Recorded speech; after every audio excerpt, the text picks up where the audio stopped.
Okay, the first file we're going to create, I'm going to name it, uh, it's going to be a C++ source file, and I'm going to name it 001 underscore introduce yourself.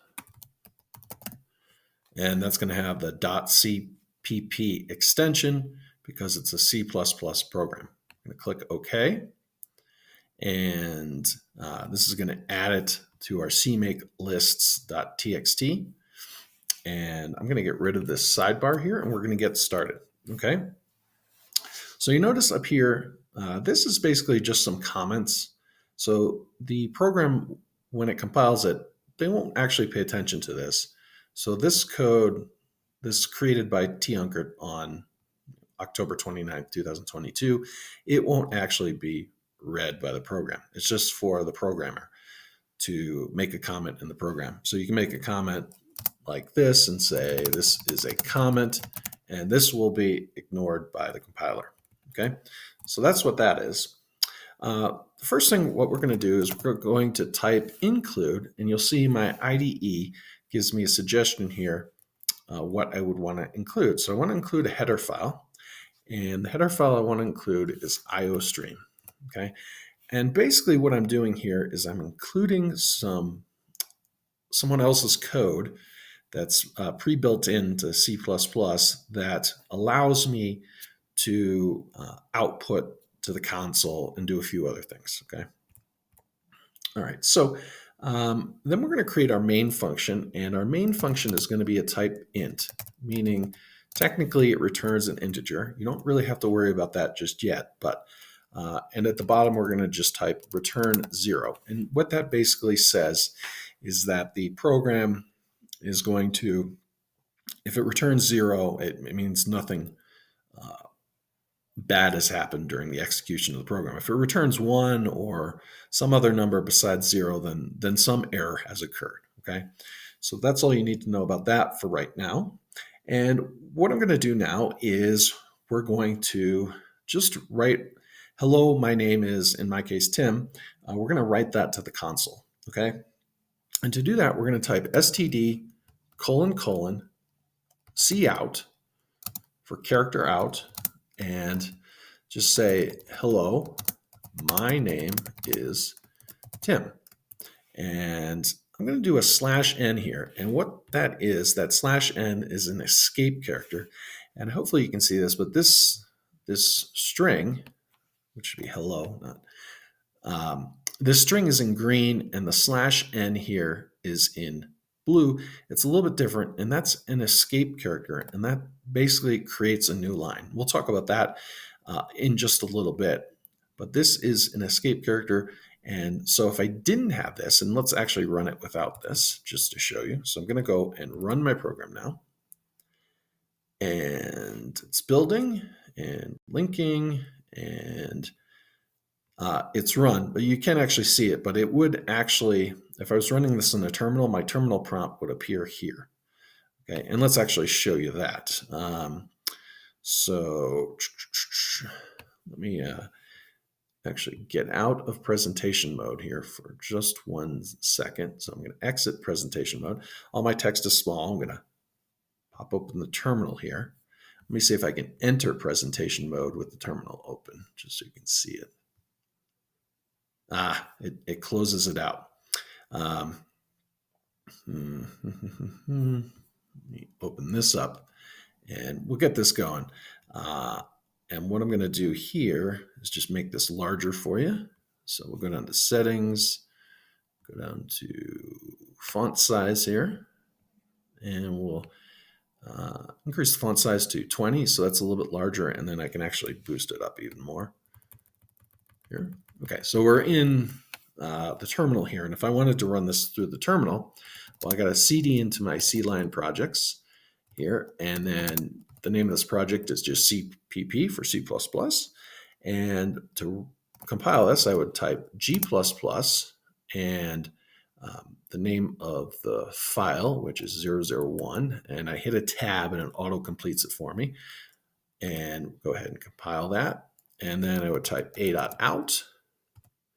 And you'll see here, so this is what I'm talking about. Hello, my name is Tim. And then right here, there's no new line. It doesn't bring this down. So it just runs it right at the end there. Okay. So what I can do is add a new line character. Okay. Now, once I do that, bring back up my terminal, I'm going to have to recompile it and then rerun. And you'll see it's formatted nicely. So that's the escape character there. Okay, so I'm going to close that down. That created this. I'm going to get rid of this. And just click OK. And let me make sure this is running correctly.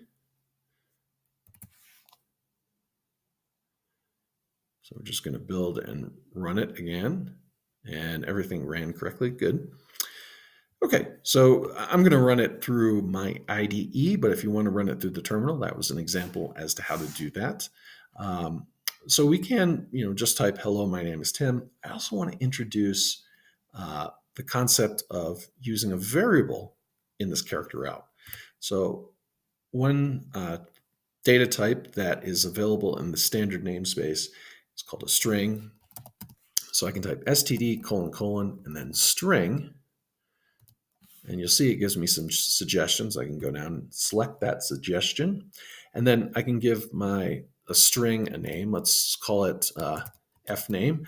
And you notice here, when I'm naming this, the first letter of the first word is lowercase. And then every word after that is uppercase. That's called the camel case. So I'm going to use that convention for my variable naming in C++. And I'm going to say that equals, let's say Timothy, so we can distinguish between the lines here. And now what I'm going to do is use my character out to print this to the console and say, hello, my name is, and then we're going to do, well, I could do this like so, or I could also do a plus to concatenate the strings together, but I'm going to do it this way. So I'll say fname, and then I'll put an exclamation point at the end, /n for new character, and my semicolon to end my line. Okay, you always want to have the semicolon to end the line. And now I'm going to run this. And let's see our output. And you'll see, hello, my name is Timothy. Okay, now I could also do some string concatenation in this statement. I could do something std : cout, and the concatenation is with the plus sign. That's what it's called in a lot of languages. And we'll say, hello, my name is, and then we'll just do a plus, and then fname, and you'll see I get a suggestion. I can hit enter to complete that, and do a plus and a exclamation point /n for my new line character and a semicolon at the end. And you'll see when I have red up here, when I don't have the semicolon, it's saying, hey, you need a semicolon. And then when I have this green, it says I have one typo, and it's actually highlighting the typo. It's saying that's a spelling error, but that's actually my first initial last name. So anyways, I'm going to ignore that. But now we have no other errors according to this. And let's build and run it. Okay, and so we come up with the same thing when we use some string concatenation here. So you can use these less than signs. Some people call it a chevron, I believe. But you have two less than signs here, two less than signs here. And we use that with character out. Okay, when we have character in, we actually switch the direction of these. So we have greater than, but we'll get to that in a little bit. Okay, so that's just printing to the console. That's our first program. So I'm going to open up the sidebar here, and let's actually create another file, and we're going to call this, it's going to be a C source file. We're going to call this 002 underscore variables. It's going to have that .c++ extension. I'm going to click OK. And when I run this, what I'm going to do is go into my cmake lists.txt file, and I'm going to get rid of the previous one. So you see how it has add underscore executable, and then it's in this folder C++, but it's added this first file and added the second file. So it's adding the files automatically for me. But if I try and run this with both files added, we're going to get an error because it's going to try and link them together. And that's not going to work for our purposes. It is an advantage for other people's purposes, but it's not going to work for ours. So, okay, so I'm going to go back to my 002 and let's close up the sidebar there. We're going to include our header file iostream. Okay, and what I'm going to do here is in the previous video or in the previous file, we were basically typing a lot of std : and then character out and that kind of thing. And we were doing that because we're using the standard library, standard template library. But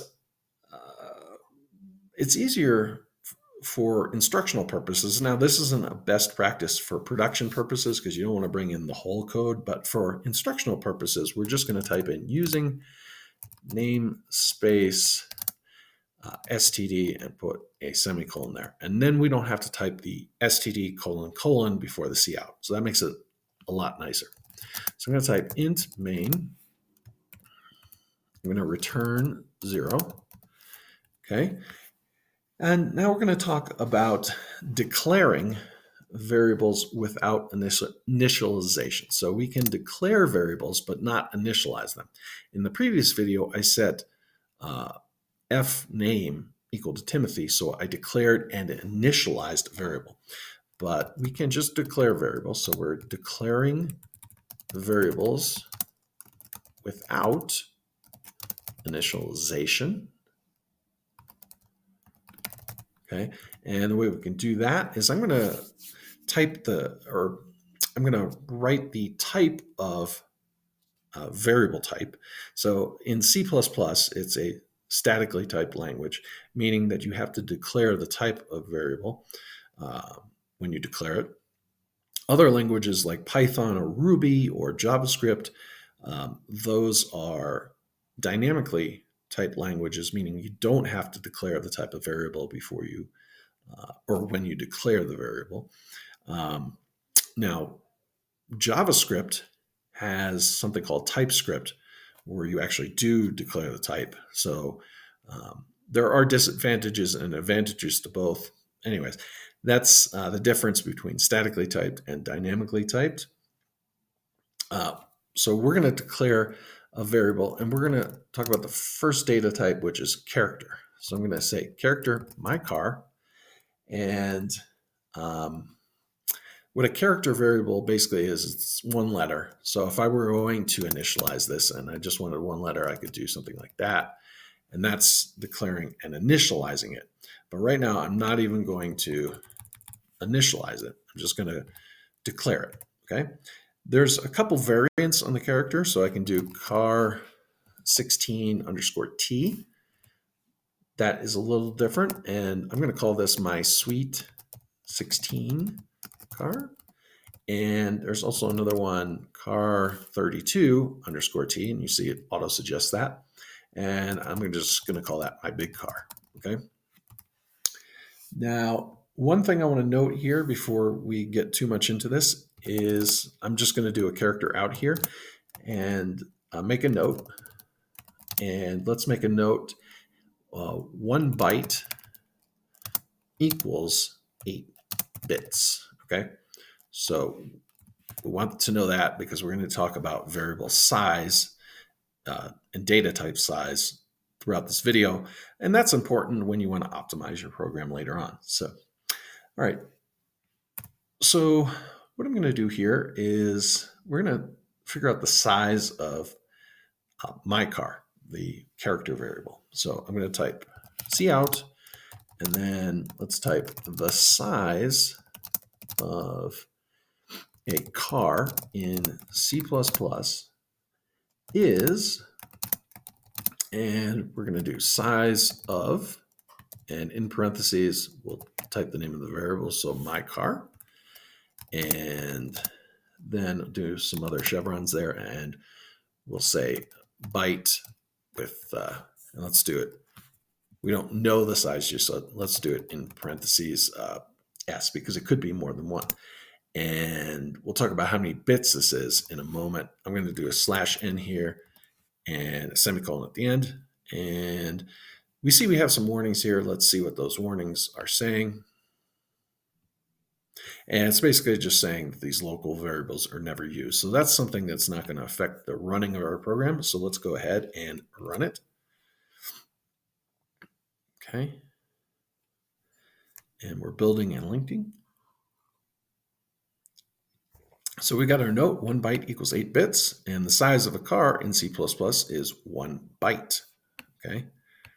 So we can, actually, let's put in parentheses here. 1 byte, that's 8 bits. Okay. All right.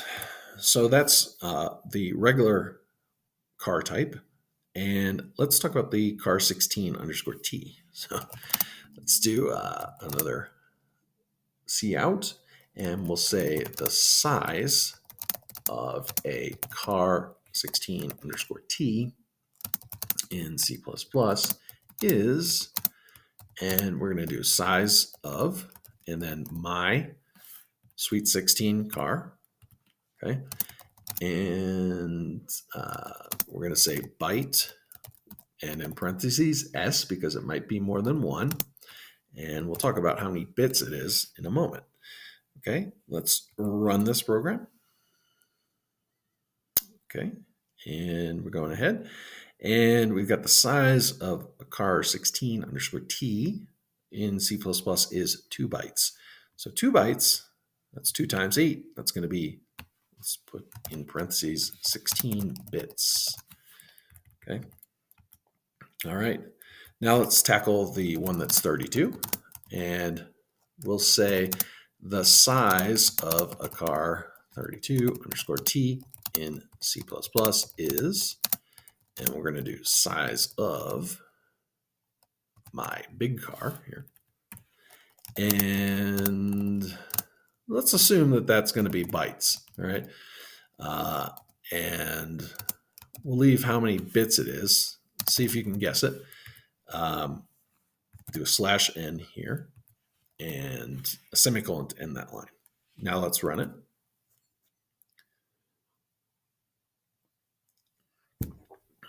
And we get the size of this 32 one. This char with the 32_t. That's 4 bytes. Okay, so how many bits is that? Well, that's 4 times 8, so we're talking 32 bits. Okay. Cool stuff. All right. So let's go here and now to the end here, and let's talk about the maximum value that a character can hold in C++. So I'm going to type cout and say a char can have a max value of, and I'm going to do my less thans, and we're going to do type in char, and nothing comes up here. So to get the limits, we can, I believe we can include limits, but I'm going to include something else. But let's just try the include limits and actually see if that works. Okay. So we'll start to type char, and it's still not coming up. So what I want to include that helps me out with this is we're going to include bits /stdc ++.h. And if you're familiar with competitive coding, a lot of competitive coders include this header file because it helps them out with a lot of, it includes a lot of code that they can use. So now let's, hopefully this will work. We're going to start typing chr. It's not coming up for some reason. Why is it not coming up? I'm just going to type it chr max. And maybe it would have worked with limits, but it's not coming up here. And we'll say, and a minimum value of, and we have this other one, chr min. Okay, so now it took a while.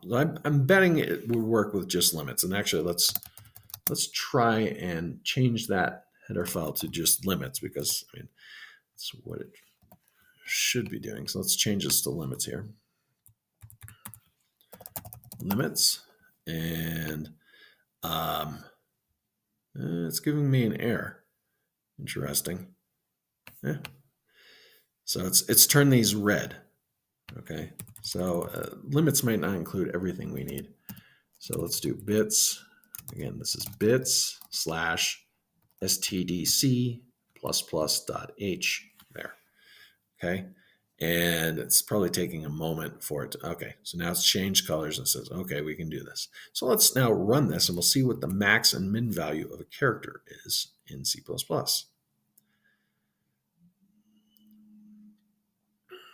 And we're running. And we can see this bottom line, a character can have a max value of 127 and a minimum value of -128. Now, that's kind of interesting because what we're doing here is, remember when I said my car and I initialized it to the letter A, but it can have a max and min integer value. And we're going to talk about that and how that relates to ASCII values in a little bit. But keep that in mind. That's an interesting thing. We can include maybe a number between -128 and 127. Okay. Now let's talk about our 16 and 32-bit character versions. So I'm going to say a car 16_t. And actually, let's put this in quotes here. And we'll say can have a max value of, and we're going to do int. We could do uint 16 max, but I'm going to do uint_least. So it's got to be at least 16 max. Okay. And then we're going to do a /n here. And let's duplicate this line and change this to 32 here. And this here to 32. And now let's run it and just see what we get.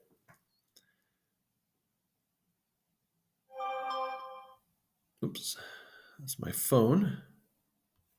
Sorry about that. Okay, so we're getting the 16-bit version, can have a max value of 65,535, and the 32-bit version can have a max value of 4,294,000,000 and change. Okay, so you can see by having those extra bits, we get quite a lot of more or larger numbers that we can include. Okay. Now, for minimum values, there's no special code that I'm going to use for this, but I'm just going to say we're going to make notes here because I'm including this in the GitHub repository, as I mentioned previously. So you'll have these notes in case you want to look back. So car 32_t have minimum values of 0. Okay. And we'll just do a /n there. Okay, so we know that they have minimum values of 0. Okay, so that's characters. So now I want to talk about some other of the data types in C++. So let's talk about a short. And what we're going to do here is we're going to declare and initialize some variables. Okay, so I'm going to declare a variable of type short. This is a short integer, and we'll say my age, set it to my age, which is 46. And we're going to see out the size of a short in C++ is, and we'll do size of, and my age. And we're going to say bytes, okay? And we'll do a /n there. And let's run it. And so let's run it.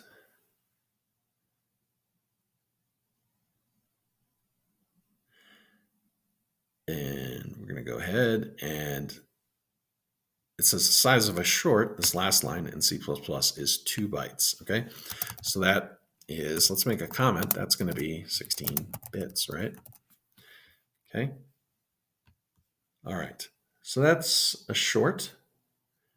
Let's now create a long. So this is a long int, and we'll say the Earth population. That'll be the name of the variable, and I think it's like 7,900,000,000, something like that. So we'll do 7,900,000,000.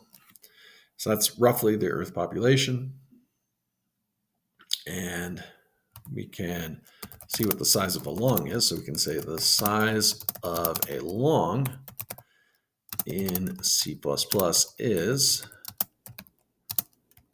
and we're going to do size of, and then Earth population, and we'll do bytes. Do a /n there, and see if you can figure out how many bits this is. So let's now run it.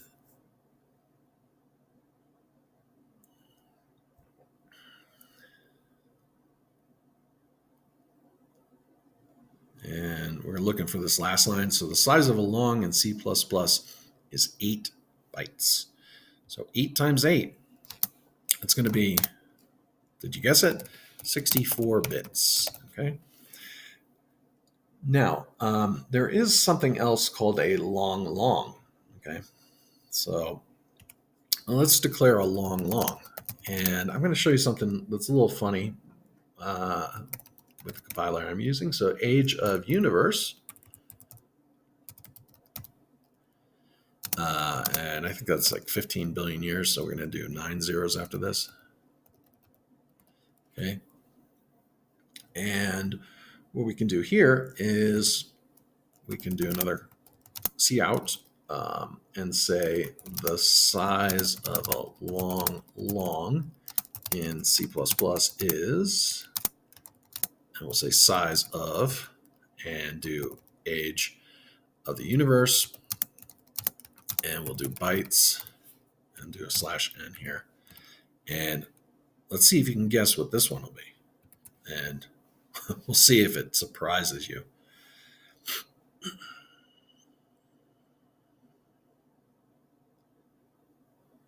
All right, so the size of a long in C++ is 8 bytes. So on this compiler, it still is only 64 bits. Now, that doesn't mean on some other compilers, some other systems, it might change. Okay, so the long and the long are pretty much the same on my compiler. Okay. All right, so now let's talk about floating point numbers. Okay, so let's make a comment here that we're starting to talk about floating point numbers. And by that, I mean numbers with decimals. Okay, so first type we can talk about is a float. Let's say float of pi, which is 3.14. And let's take a look at the size of the float. So we can do a character out. The size of a float in C++ is, and we're going to do size of pi, and we'll say bytes, and we'll do a /n here. And think about how many bits this is going to be.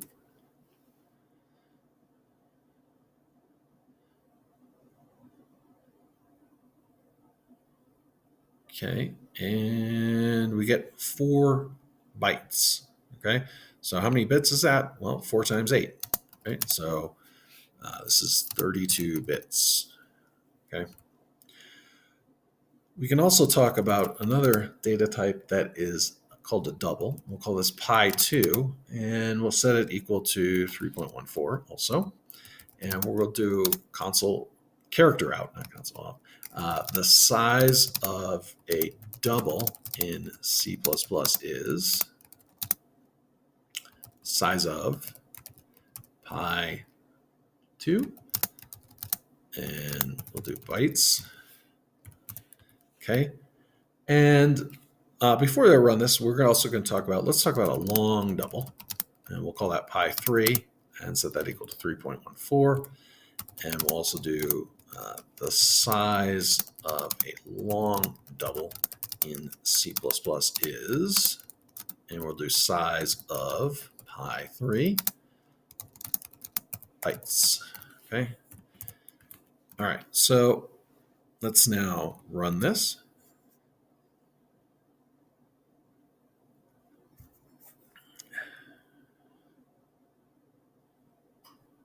And we'll see here, the size of a double in C++ is 8 bytes. The size of a long double in C++ is 16 bytes, okay? So 8 bytes, it's going to be 64 bits. And then long double is 16 bytes. So that's going to be 128 bits. Okay.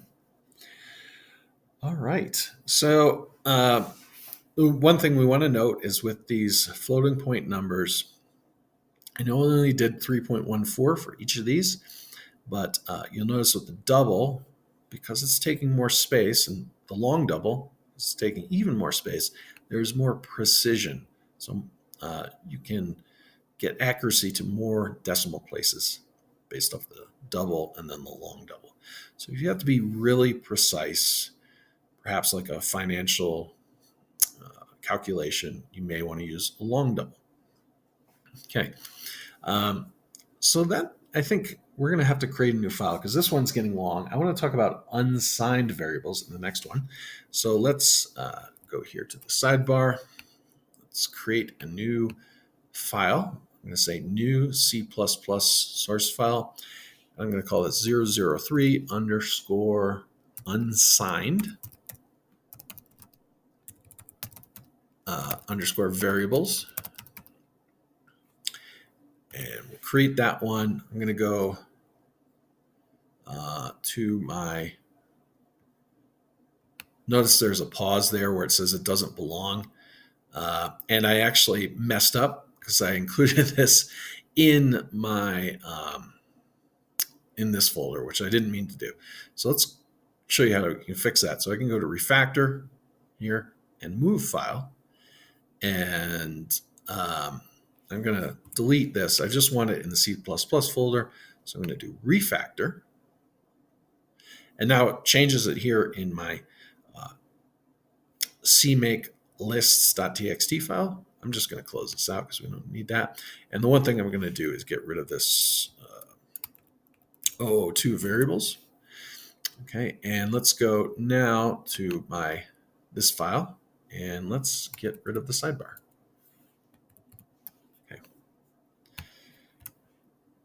Okay, so I'm going to include 2 header files. So I'm going to include the IOStream header file, and I'm going to include the bits slash stdc++ each header file. And we're going to say using namespace std semicolon there. And let's create our main function. So type int main. One thing about these functions here, you notice these opening and closing parentheses, and in here you can put arguments. I'm not including any arguments passed into this function, but later on when we talk about functions, we'll talk about passing in arguments into a function. So just note that's what the open and close parentheses are for. All right, I'm going to make a note here, so I'm making a comment, unsigned data types are greater or equal to 0. So they don't have a sign. They can't be negative, right? So it's just positive. So let's create our first one and initialize it. Let's call this, and to create one, we'll type unsigned, and then the data type short. So unsigned short, that's a positive short. My age, and set that equal to 46. And so that's how to declare an unsigned variable. Now let's look at some of the sizes. So I can do my character out and say the max value of an unsigned short is, and we're going to do u short max. For the U is for unsigned, right? And I'm going to do a slash n here. Okay, let's run this.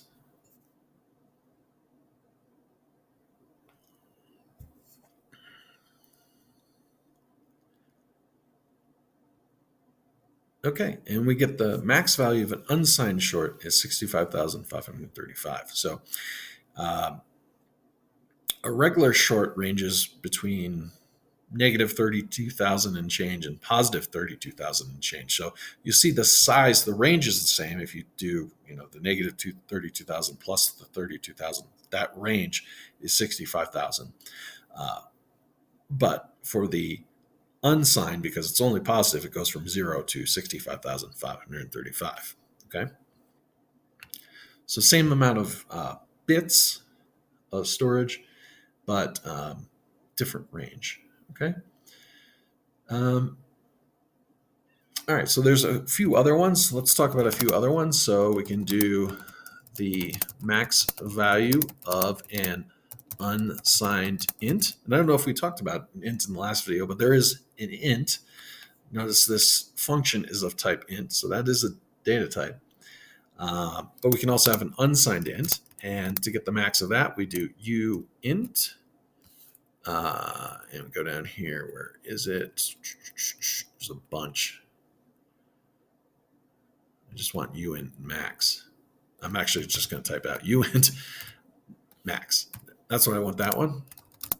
And we'll see the size of that. And let's do a few others before we compile here.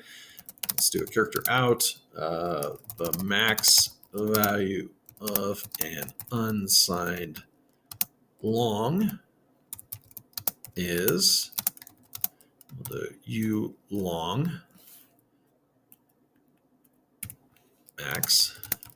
And I'm going to show you something that's with this compiler. So do another character out here. The max value of an unsigned long is u long max. Okay, and all right, so let's run these, or run this program.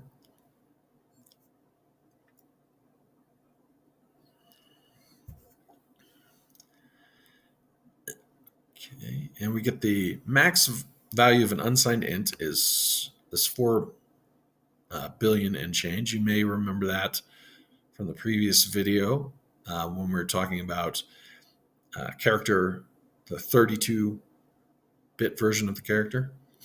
Okay, and then the unsigned long is this number, which is the same as the unsigned long. Okay, so on this compiler, there is no differentiation between a long and a long, which we saw in the previous video as well. Okay, and now notice I've been running this program without the return 0, and it's been working fine. So note, you can do that, but it's probably best practice to add this. So we're going to do return 0 here. Okay, just wanted to point that out. Next thing I want to talk about, let's create another file. Let's open up the sidebar here. Let's go here, make sure I create it in the right folder. We're going to do new C++ source file.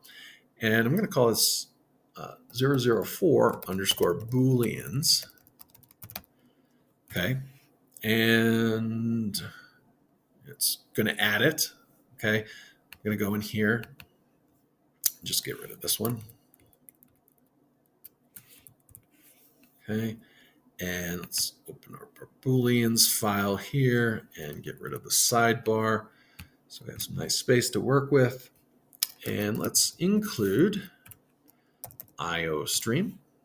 Okay. Just going to include that header file. We'll say using. And notice I can go down and it gives me this using namespace identifier, and it has this identifier highlighted, and I can just type std here. So that's a nice shortcut that the IDE gives me. And I'm going to create my main function. So I'm going to type int main, and let's just make sure we have our return 0 here. And to create a Boolean, so I'm going to type bool, and let's call it isTeacher. And I'm teaching you guys, and I'm also a high school math teacher, so It's going to be true. Yeah.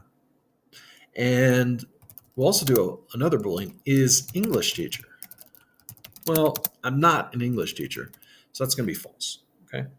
So what I'm going to say here is if is teacher. I'm going to do character out and say Tim is a teacher. And let's do our new line character here and a semicolon. So I'm getting a little ahead and showing you some conditionals here. And we'll say else. So this is one way we can use a Boolean statement.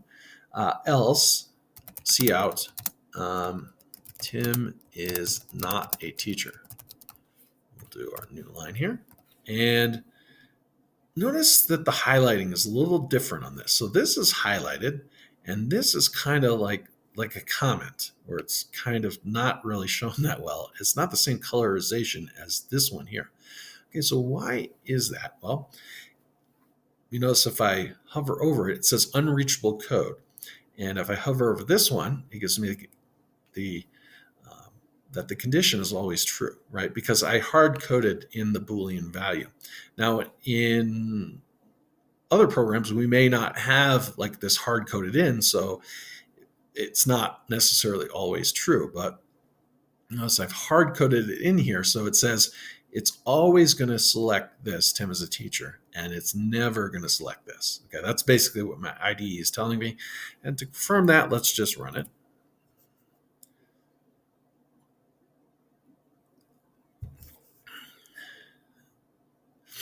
And we get Tim as a teacher, right? Now, likewise, we could make another conditional down here, and we could say something like, if is English teacher. Notice the other thing my IDE is using. I'm not sure if you picked up on that. And actually, let me get rid of this. So watch the highlighting here. Bool is English teacher equals false. Okay. If I get rid of that, notice how it goes to the more light gray. That's kind of like the comments, right? Because you see the comments up here, they're light gray. So that basically is showing me that we're not using this variable. We've declared it, we've initialized it, but we're not using it. And if I hover over it, it says the value is never used. So we don't want to, and why it's telling me that is we don't want to use variables that aren't, or we don't want to declare and initialize a variable that's not used. Why? Because it's taking extra space in the memory. So that's giving me that warning. Just wanted to point that out. All right, so now we're going to type if is English teacher. And this is always going to be false. So it's highlighting and it's telling me condition is always false, right? Because again, we've hard coded it. But at this point, we're just hard coding this stuff in. So we're going to type cout Tim is an English teacher. Okay. And we'll do a new line character there. And then we can do an else. Do another character out. Tim is not an English teacher. Okay, and a slash in there. All right. So in this case, notice how this is that light gray because we're never going to reach this Tim is an English teacher, but we are going to reach Tim is not an English teacher. Okay. So if I run it, we'll confirm it. It should say Tim is a teacher. Tim is not an English teacher. Okay. All right. So as you can see, Tim is a teacher. Tim is not an English teacher. Now, notice how I'm just saying is teacher here. I'm not setting is teacher equal to true or is English teacher equal to false or true. I'm just putting the variable. And this is an example of something that you sometimes hear in certain languages called truthy falsy values. So another thing we could do, just to show you with Booleans, I could say if one. And I could, now if I hover over, what is it going to tell me? Condition is always true, okay? And if 0. Okay, and now if I hover over it, condition is always false. So let's now run this. And we'll see if we get the same thing. And look at that. We get the same exact thing. Okay. So that's what I'm talking about with truthy falsy. Let's change this to -4. And now if I hover over it, look, condition is always true. So if it's a number other than 0, it's a truthy value. If it's 0, it's a falsy value. Okay. So 0 is false. Any number besides 0 is true. Okay. And let's just confirm it to run it. So we have it with the -4. I don't want to harp on this too much, but we can see Tim is a teacher. Tim is not an English teacher. So the same thing runs when we put these numbers up here. Okay, so that talking a little bit about booleans and truthy falsy values. Now let's talk about escape characters, because we've been using the one escape character, the /n, for the new line. But I want to talk about a couple other ones. So let's create another file. And we're going to call this 005 underscore escape underscore characters .c++. And all right, I'm going to go here and I'm going to get rid of that. Okay, and let's get rid of our sidebar. Let's include IOStream here. And let's say that we're using the standard namespace. Okay, and let's create our main function and make sure to return 0. Okay, so first escape character we'll talk about is the new line. I don't have to use that always at the end. So I could do a character out and say, this is line 1, and do a new line character and say, this is line 2. Do a new line character here as well. Okay, so if I run this,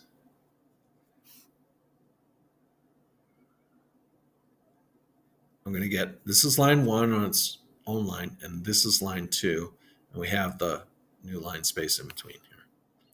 Okay, so that's our new line character. We can also have a tab character, and we'll do a cout, do a /t. This content is tabbed over. I'm going to do a new line at the end of this. And let's check that one out.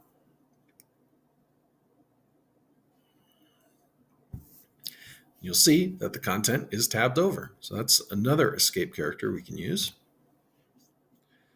Let's do some single quotes. So we can do cout.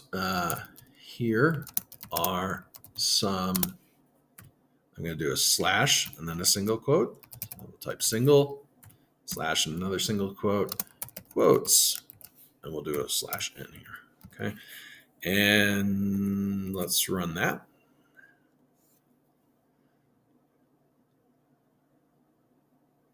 And we see here are some single quotes. Cool. All right, let's do some double quotes. And we'll do cout. And we'll do here are some slash, a double quote here, another slash, and a double quote, quotes.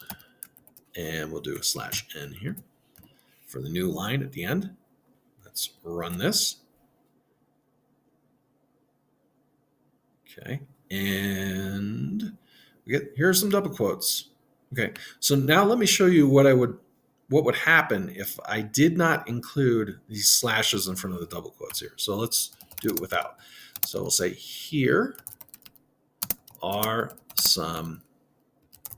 Notice it ended that. Okay, but we're going to do double quotes, and we'll do our /n there. And we've got this nice red underline here. This is double here. So it thinks we're ending this string here, then we're doing something else here, and then having another string here. Now, if I try and compile and run this, well, it's not going to end well. So build failed, okay? And notice it's pointing out the error here, okay? Unable to find string literal operator double with constant character 24. So it's giving me an idea of what the error is. So we're going to get rid of that. So remember, when we want to put double quotes inside a string, we need to have that slash, okay? All right, so let's talk about adding the question mark. All right, so we can also use escape characters to add a question mark. So here is a question, do a slash and a question mark, and then do a slash and then for the new line, okay? Notice how I can chain these together, all right? Let's run that. And we've got, here's a question. Should have probably put question mark, but okay. So that's a question mark there. And let's do a backslash. For some reason, I sometimes mistakenly call these forward slashes. I don't know why. It's a weird thing that I do. So here is a backslash.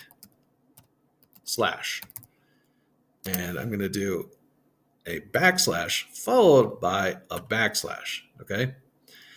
Now, I'm also going to do a new line character, so I'm going to do another backslash and an N, okay? So again, I'm chaining together these escape characters. Now, if I run this, what we're actually going to get is, here's a backslash, one backslash, even though I have three up here.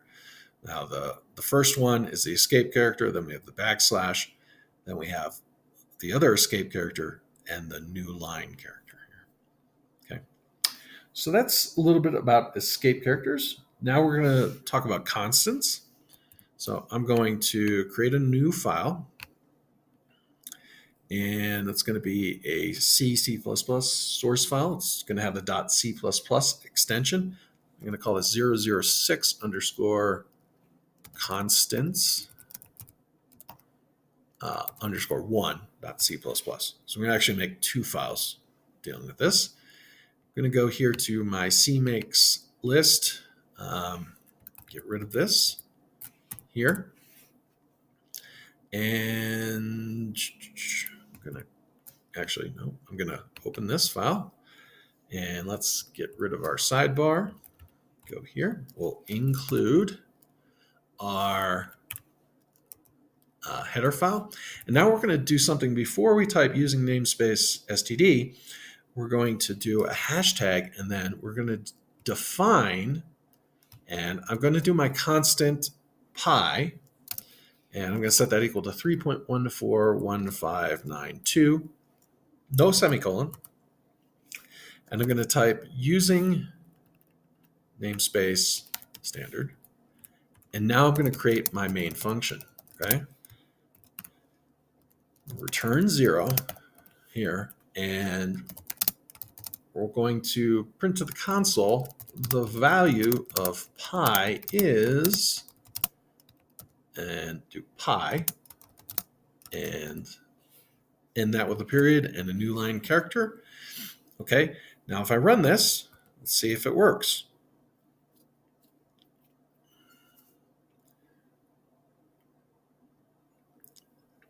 And you see the value of pi is 3.14159.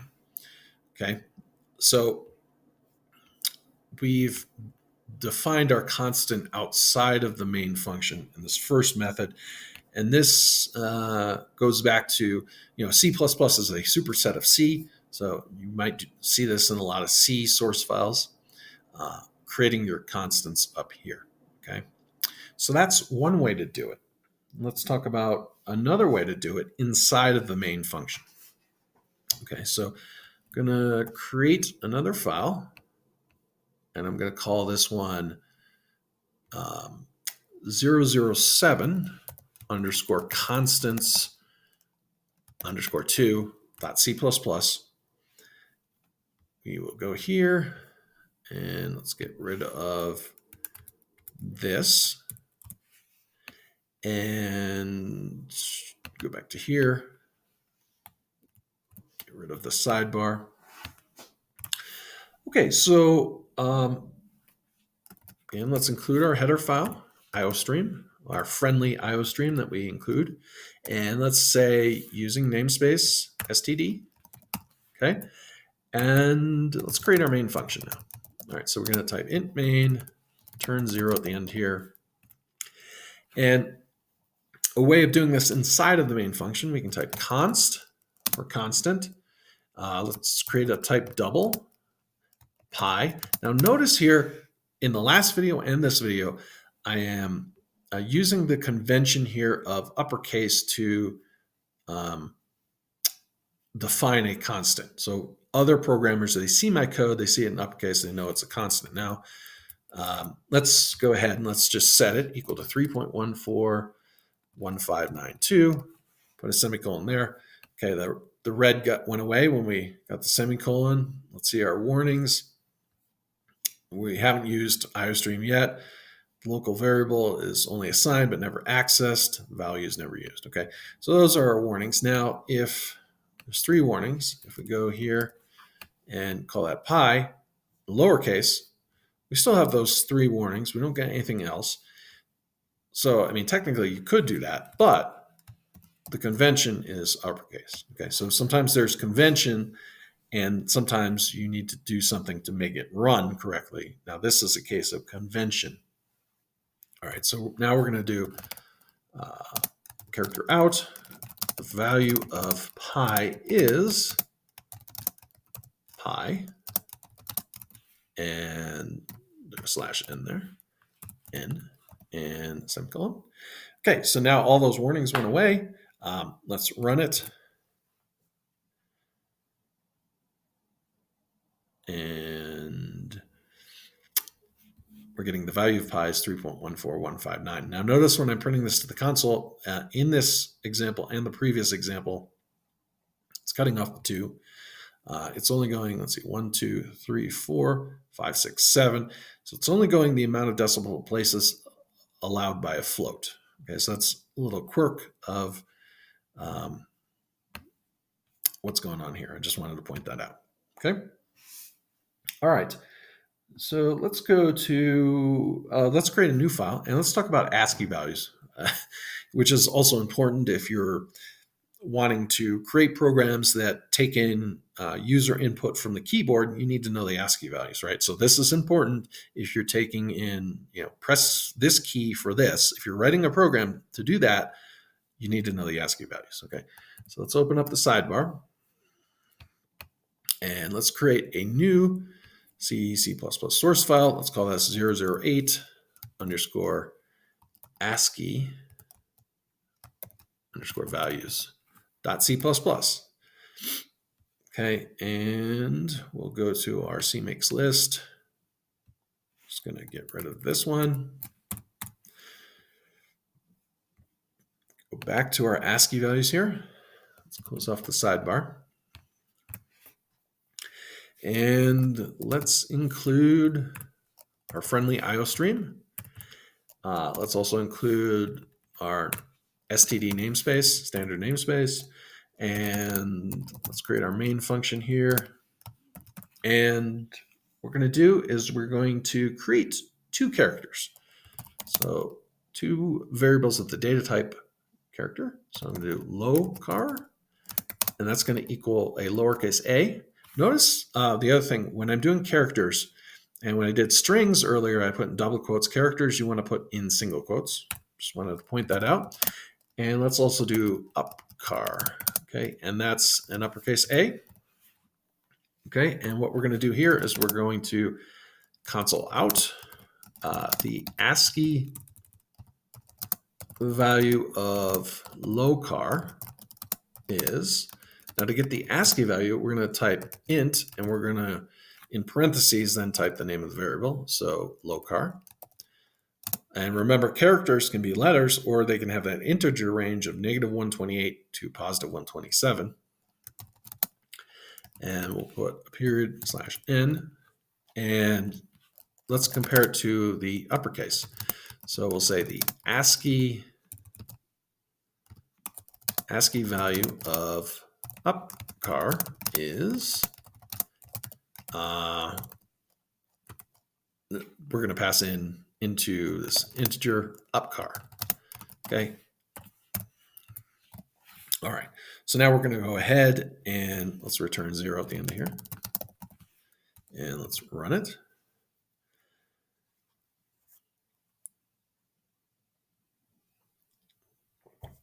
Now notice that low char, the value is 97 here. Up char, the value is 65. So the values are different based upon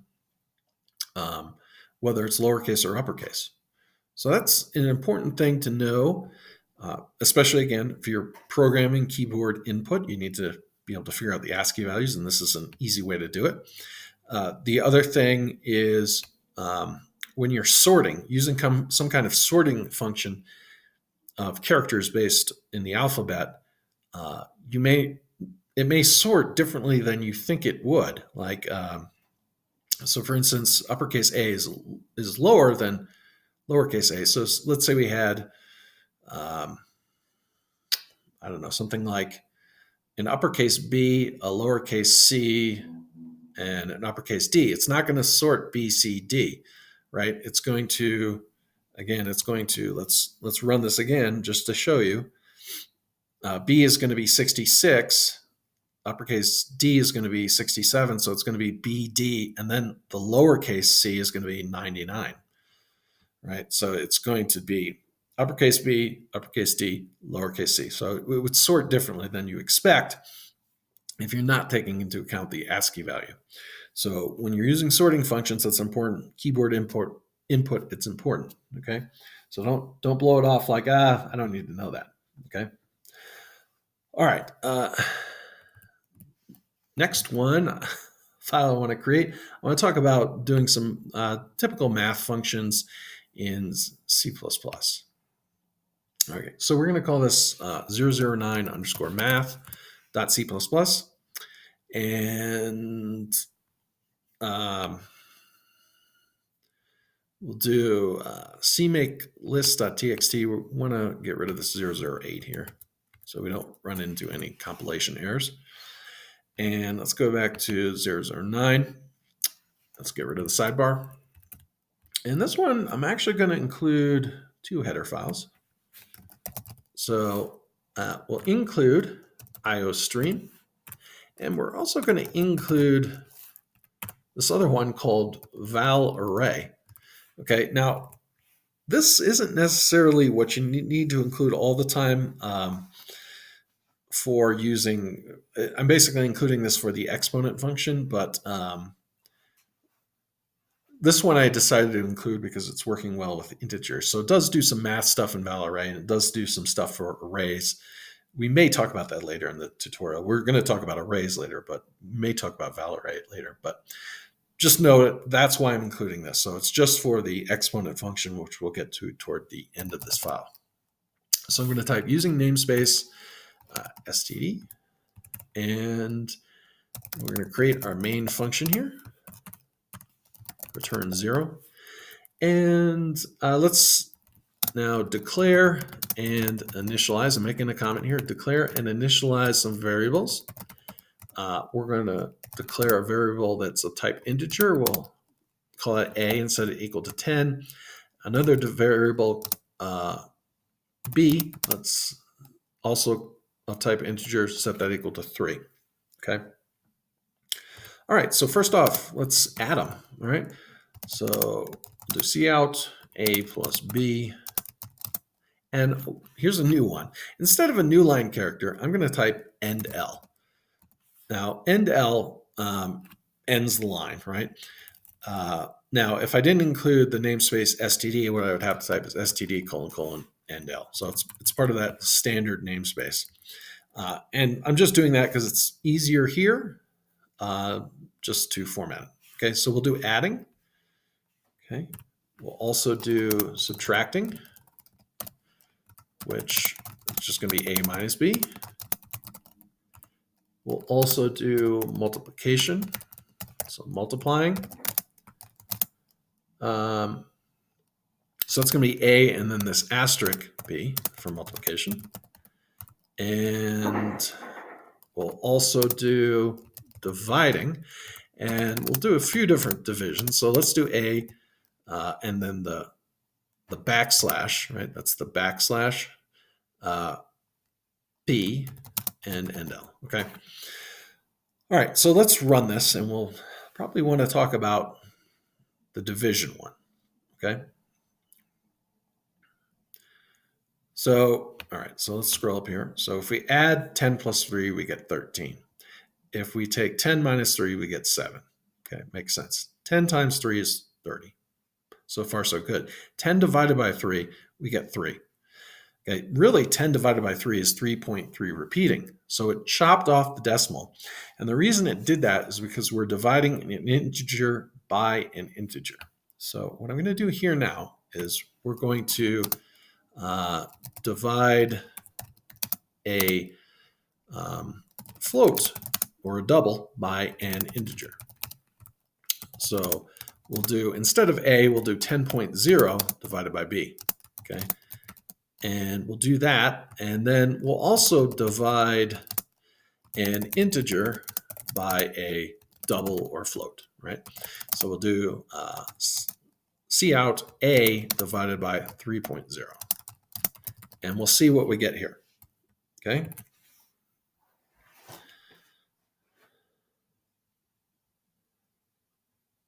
All right, so in both of the latter two cases, we get 3.3 repeating. Okay, this is important to note.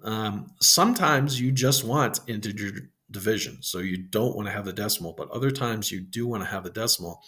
So you may either want to do something called typecasting, basically where you convert a integer to a float, or you may want to keep it as integer division. It depends on the use case, but keep that in mind. I always like, when I check out a language, I always like to divide like something like 10 divided by 3 to see what I get. Do I get an integer? Do I get a float? Because it's different depending on the language.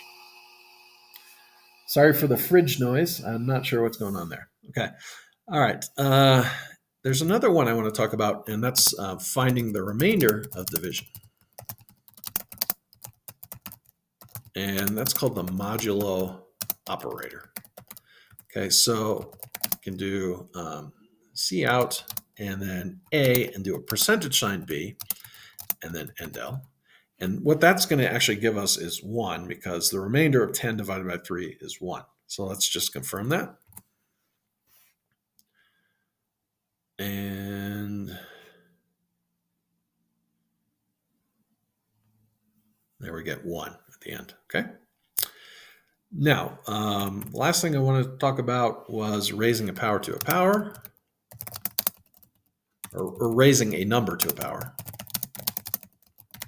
And do cout here. And then this is why I included the valarray header file. So I'm going to type pal, and then A raised to B. So this is going to be A raised to B. So 10 to the third power, we should get 1,000 here when we run this. So our last line should be 1,000. And we're running. And for our last line, we do get 1,000, okay? All right, so let's create a new file, and let's start to talk about getting some basic input from the user. So I'm going to go here. Let's create a new file. I'm going to call this 010 underscore basic underscore input .c++. I'm going to go here to our cmake lists.txt, and now let's go back to our file here. Okay, so we want to include iostream, and for this one, let's just not type the line using namespace standard. So let's do it without, and we can do that. So let's declare 2 integers, but let's not initialize. So let's not initialize them. So, and I can do that in one line. I can type int a comma b and a semicolon. I could do it on 2 lines as well. And sometimes you may want to do it on 2 lines just to distinguish and make it clearer. But in this case, I'm just doing it on 1 line just to show you. And let's explain to the user of this program to enter an integer. Okay. So we're going to do, now we didn't include the using namespace standard, so we're going to have to type std : cout and enter an integer. Okay, and we're going to take in the user input. Notice I'm commenting, making a lot of comments, so I understand what I'm doing here. Also for your benefit when you're looking at these files on GitHub. So take in user input for the variable a. So now we're going to use something called cin, so character in. This is also part of the standard namespace. So we'll do std : cin a. Okay.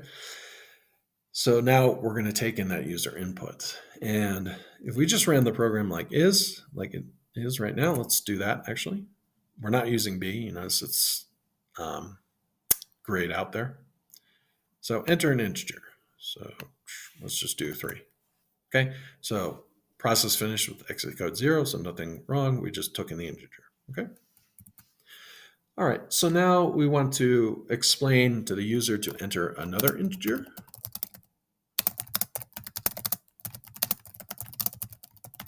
Okay, so we're going to do std :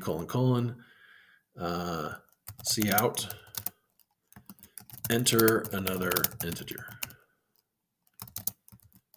Okay, and then we're going to take in user input for the variable b. Okay, so I'm going to do std : character in b. And now let's do something with it. So let's create a sum variable with our knowledge of how to use math. Some variable of type integer and initialize it to a plus b. Okay, so let's do int sum equals a plus b. And now let's print, let me move this up a little bit, print out the sum. So what we can do is std : console out. The sum of the 2 integers you entered is, we'll do sum, a period here, and let's not do the new line, let's do std : endl, all right, which we learned in the last video. Okay, so let's now run this program.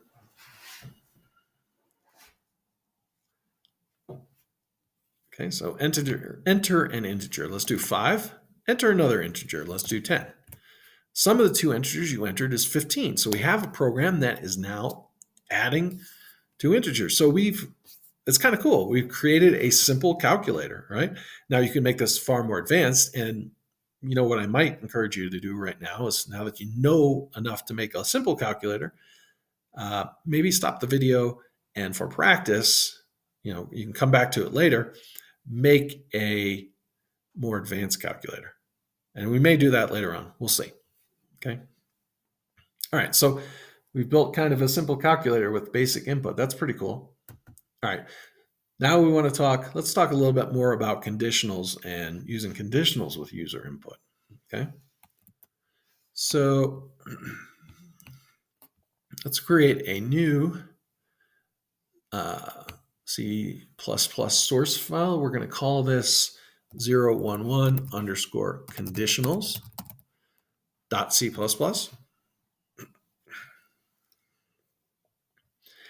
And we're going to go here. and do get rid of that 0, 1, 0, 1, and go back to our conditionals here. Get rid of the sidebar. For this one, let's include IOStream, and let's also do using namespace standard. So we'll include that. We're going to create our main function and return 0. And let's take in, now this is a data type from the standard namespace. So we're going to take in a variable for the first name. Okay. So let's create a string. All right. Or let's create a variable of type string. So we're declaring, but not initializing. So we're going to type string because we've included this namespace std. If we didn't, we would have to type std : string, but we don't have to do that. Okay, so we're going to type string, and let's call it fname for the first name. Again, in camel case. And let's ask the user for their first name. Okay, so we'll do cout, please enter your name. And then we'll, let's please enter your first name. And then we'll take in the user's name. So we'll do cin and fname there. Okay, so now we can do a conditional based off this, based off what they enter. So let's have a conditional. Let's have a conditional if fname equals Tim. What we can do is, let's do Tim or Timothy, right? Tim or Timothy. If it equals Tim or Timothy, what we can do is say you're a teacher. Otherwise, let's say you're a student, okay? So that's going to be what we're going to do. So we can say if name, and we're going to do double equals. When we initialize, actually it's fname, sorry, got the variable wrong. Fname, not false, fname, there we go. We're going to do double equals. When we do something like we initialize, we do single equals, but when we're comparing, we do double equals, okay? So if that equals Tim, and the way we say or in C++ is these two, I guess, upright lines like that. That's the key right above the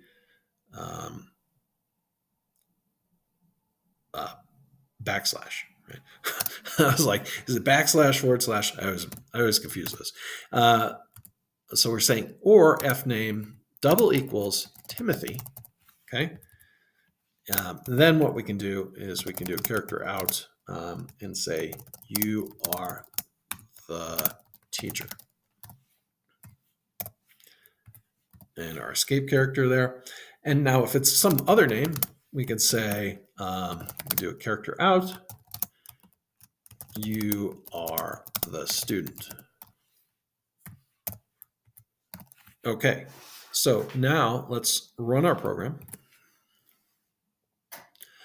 And please enter your first name. So I'm going to type Tim, and it should, you are the teacher, okay? Let's build and run it again. Please enter your first name. I'm going to do Timothy. You are the teacher, okay? Let's run it again. Let's do my buddy Joe. You are the student, okay? All right, so our conditional is working. We've tested our program. It seems to be working fairly well. Cool, let's talk a little bit about other conditionals, okay? All right, so I'm gonna go here. Let's create another file. It's going to be a new C source file. We're going to call this 010 more underscore conditionals .c++. We'll go here and we'll get rid of this. Okay, and let's go here and close out our sidebar. Okay. All right, so let's include our IOStream header file. Let's let the program know that we're using the standard namespace, and let's create our main function. Let's return 0. Okay, so what we're going to do here is we're going to declare a variable to store the user's age. So let's declare a variable to store the user's age. And we could do an unsigned short because it's going to be either greater than or equal to 0, right? And we'll call it your age. We don't want to have a negative age. Okay, so we're going to do an unsigned short, and let's ask the user for their age. And we can say something like, see out, what is your age? Okay, and then we can take in the user's age.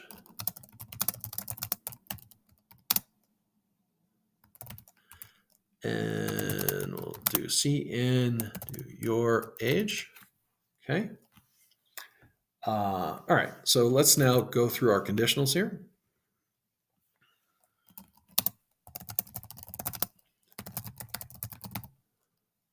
So we'll say if your age is greater than or equal to 21, well, maybe we're a bouncer, and we'll say you may enter the bar. Okay. Now we'll do something that we haven't talked about yet, which is an else if. So we can have as many else ifs as we want, but let's say your age is greater than or equal to 18. Now, you may be thinking, well, if I'm 22, I'm also greater than or equal to 18. Won't it do this and do this? Well, the answer is no. It's going to go to the first conditional you meet, and then it's going to do basically that, and that's going to ignore everything else. So if you're 22, it's just going to do this first one and ignore everything else.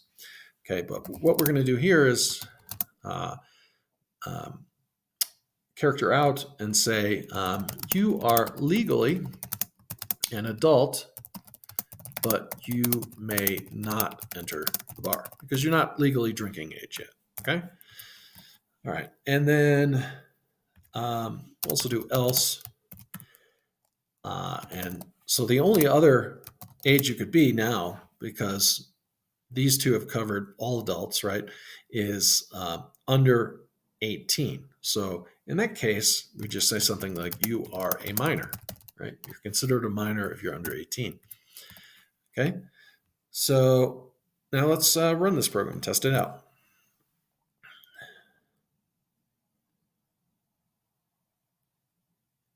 Okay, so what is your age? Let's go with 22. It would be nice if I was 22 and not 46, but it is what it is. You may enter the bar, okay? So I can go in. Cool. Now let's run it again. Let's do just 18. I'm just 18. So I'm legally an adult, but I can't, I'm not legally drinking age, so I can't enter the bar, okay? And let's do what my age is. Let's say I'm 15. You're a minor, okay? So I'm not an adult yet, all right? Okay, cool. All right. So that's some conditionals, some more conditionals. Let's go now and talk about for loops. So let's create a new file. and we'll start talking about looping, okay, repeating code. So we're going to call this 010 plus more conditionals. Oh no, I'm on the wrong one. We just did that. 013 for loops. Perhaps I need more caffeine. Okay. All right. And again, I'm going to go to my cmake file, cmake list.txt file, and just get rid of that. And then go back to my for loops, and let's get rid of the sidebar. And we are good to go. We're going to include our IOStream. Make sure the program knows we're using the standard namespace, and create our main function. And remember, repetition helps you learn the stuff. Repetition. That's why I'm going through the stuff over and over again. It helps you learn it. Okay, so now let's create a for loop, and let's use the for loop to, let's make a comment. This is what we want our program to do. We want to print out 1 through 10 with a for loop. Okay. So to create a for loop, we're going to type for, and then in parentheses, we have 3 different things we have to specify.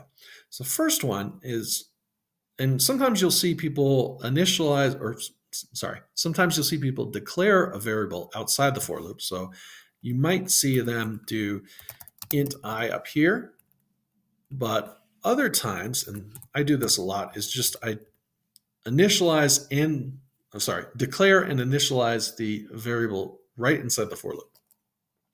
Now, if you do that, it's only basically available inside the for loop, okay?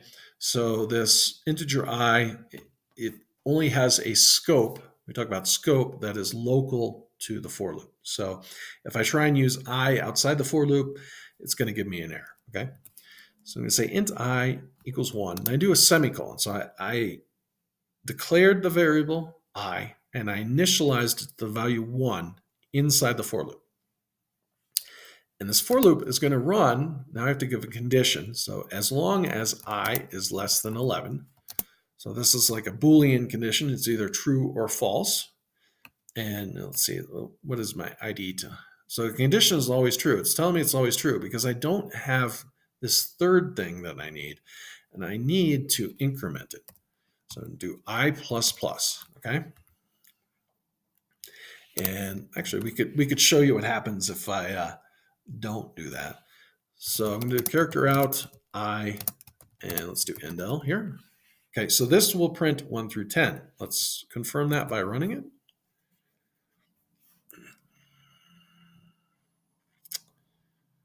And we started at 1 and we got 10. Okay, now let's run this without this condition and see what happens. Let's give me a warning. It's like, I don't know if I like that. Okay, notice it just keeps printing 1. So I'm going to now stop it. Okay, so when we did that without leaving the I++, I'm going to put the I++ back. What we did is we created an infinite loop because I was stuck at 1, which means it was always less than 11. So it would just keep printing out 1 for basically ever. Okay, so we don't want to do that. Okay, so we want to have this I++ here. Now, sometimes you'll see something like ++i. Okay, and that basically increments it before something happens. I++ increments it after. You might also see I plus equals 1, okay, or even I equals I plus 1, okay? So those are all incrementing by 1. Now we could do something different here. If we wanted to print out the numbers 1 through 10 that were odd, we starting at 1, we could do I plus 2. Let's show you that.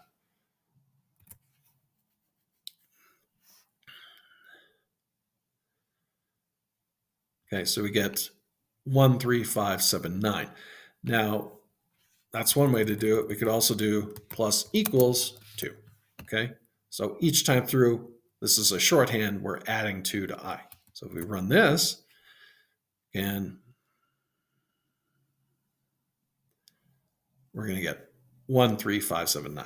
Okay, so it's a bunch of different ways to increment through the for loop. Okay, next thing I want to talk about is while loops. So let's create another function, or another file rather.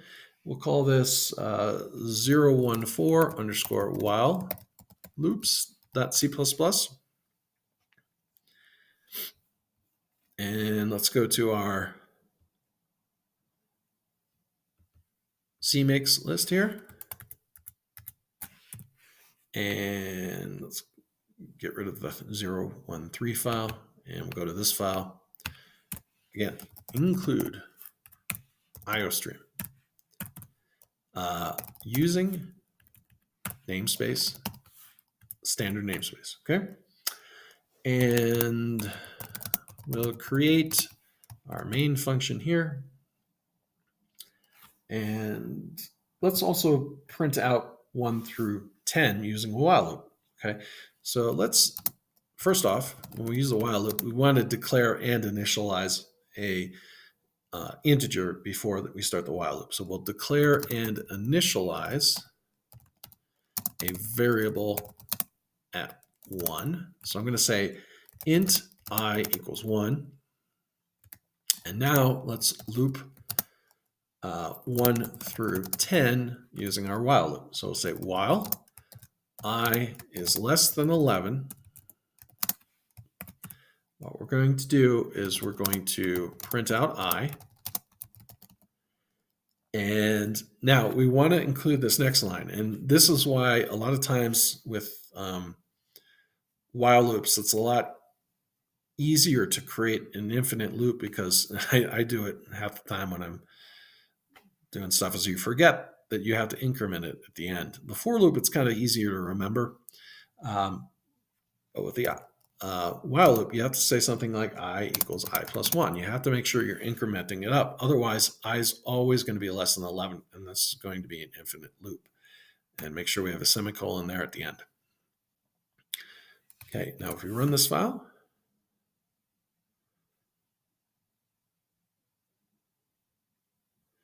we get the numbers 1 through 10 printed. Okay, so that's a way to do it with while loops. All right. Next thing I'm going to show you, I'm going to jump a little bit ahead, and sometimes I jump a little bit ahead here, but I'm giving you a little bit of a preview of arrays, and we're going to loop through an array. Okay, so let's call this 014 underscore loop underscore arrays.c++. Okay, and let's go to our CMake lists here. We get rid of the 014. Oops. Don't want to get rid of that. And no, I want to call this 015. So I'm going to click here and do a refactor. Rename it. I got off on my numbering here. I just went 015. Just want to keep these in order for the GitHub repository. Okay, and let's go here. Let's get rid of the sidebar. And let's include IOStream. Let's specify we're using the standard namespace. And let's create our main function here. Okay, and now what we want to do is we want to create an array. And I'm going to create an array of strings, and we'll call that my names array. So let's declare and initialize an array of strings that are names. So I'm going to say, to do that, I'm going to type string, and I'm going to type the name of the variable. I'll call it my names ARR for array. And next I have to put this opening and closing square bracket, and I have to set this equal to an array, and we do that with curly braces here. Okay, so we're going to do curly braces, and then we're going to type in some names. So we'll do Tim, Sarah, Sean, Joe, Aaron, Ben, and let's do Barb. And then after the curly braces, I'll put a semicolon here. Now, you see there's no errors with this. Getting a warning that we're not using it, but you'll see there's an index of 6 here and an index of 0. So there's actually 7 names in the array. So sometimes you'll see something where they actually put in a 7 here. You can do that as well. Okay, so now let's show you. So we're getting a little bit ahead of ourselves with arrays, but you're seeing a preview. So let's loop through the array with basically a for each loop, or as a for range loop. Sometimes it's called a for range loop. So we're going to say for, and then we'll do a little bit of special stuff here. We can do const, and we don't have to do this. Let me show you something. We can do string name for each name in my names array. And if I'm looping through a for loop and I only have one line, what I can do is I can not have the curly braces. So I could have the curly braces, but I can do not have the curly braces, have it indented like this, and do console out, character out, name, end line. And now it's going to print out each of the names. Now it's giving me a little warning here. Let's hover over it. And it says, loop variable is copied, but only used as a constant reference. Consider making it a constant reference. Okay, so let's run it as is.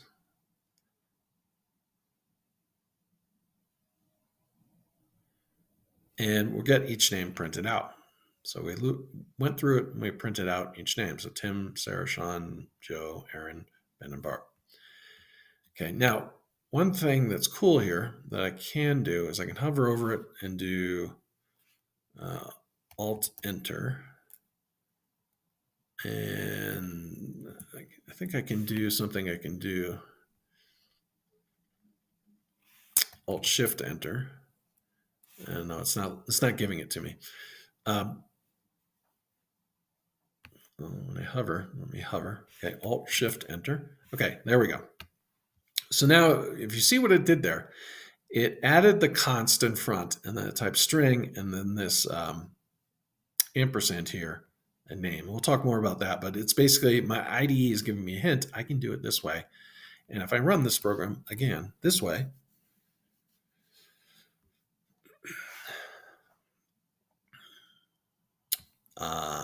I get the same thing, right? Okay. So that's a little hint. Sometimes when you're doing this with an IDE, it can give you hints. Hey, you can do this in a better way. This is a more efficient way of doing it, or this is just better practice to do it this way. Do it this way.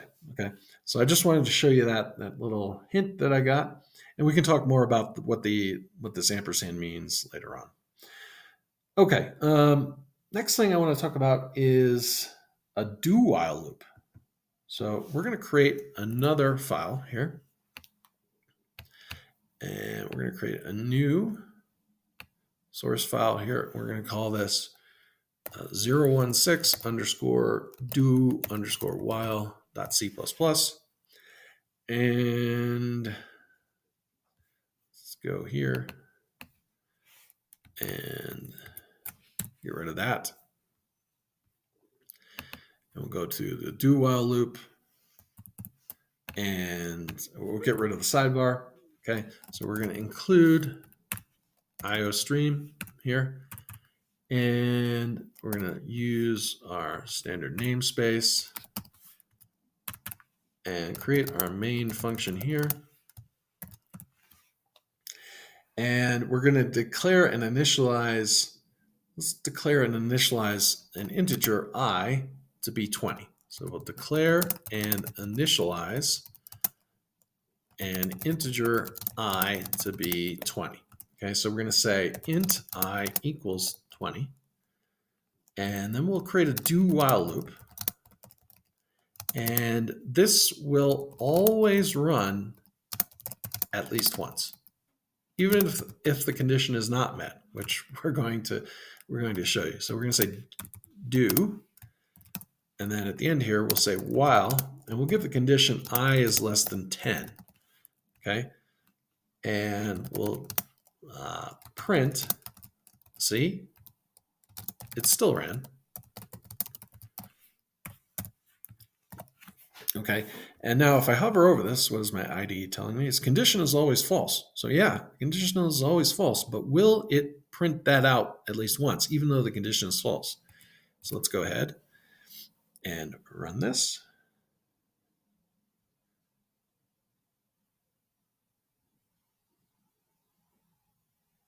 And we get, see, it still ran down here. Okay, so it ran at least once, even though this condition is always false. Okay, so that's a do while loop, and there may be circumstances you want the loop to run at least once, even if the condition is false. So in that case, you would use a do while loop. All right, I want to also talk about looping through a string. So I'm going to go here, create another file. Let's make it a new C source file. We're going to call this 017 underscore looping through a string .c++, and create our cmake list.txt, and let's do looping through a string.c++, and go down here. We'll include IOStream, and do using namespace, standard namespace, and we're going to create our main function, and I'm going to create a string, and it's going to be my name. So I'm going to string my name equals Timothy Unkert. Cool. So now let's loop through the string and print out each letter.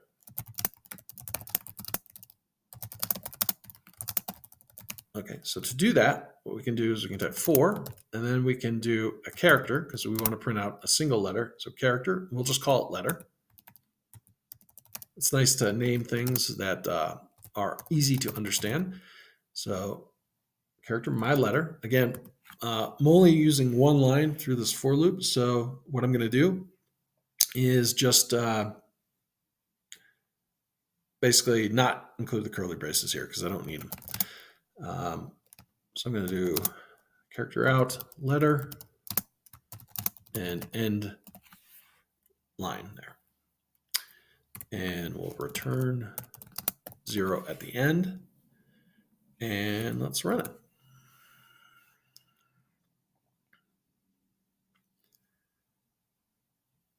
And you'll see here, we print out my name, Timothy Unkert. Pretty cool, right?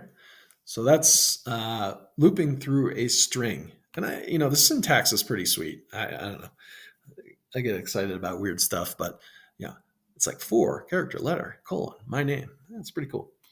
All right. So we're going to talk about one more video about looping with continue and break, and then I'm going to take a break, but through the magic of editing, it's just going to continue. The video is going to continue, but I'm going to take a break because I've been recording for about 2 hours straight. All right, so we're going to let's open up our sidebar here, and we'll make a source file. We're going to call it 018 underscore continue and break.c++. Okay. All right, so we're going to get rid of this looping through a string.c++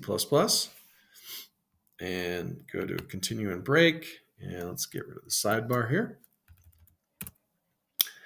And what we're going to do is include our friend IOStream and make sure our program knows we're using the standard namespace. Create our main function. Make sure we're returning 0 at the end.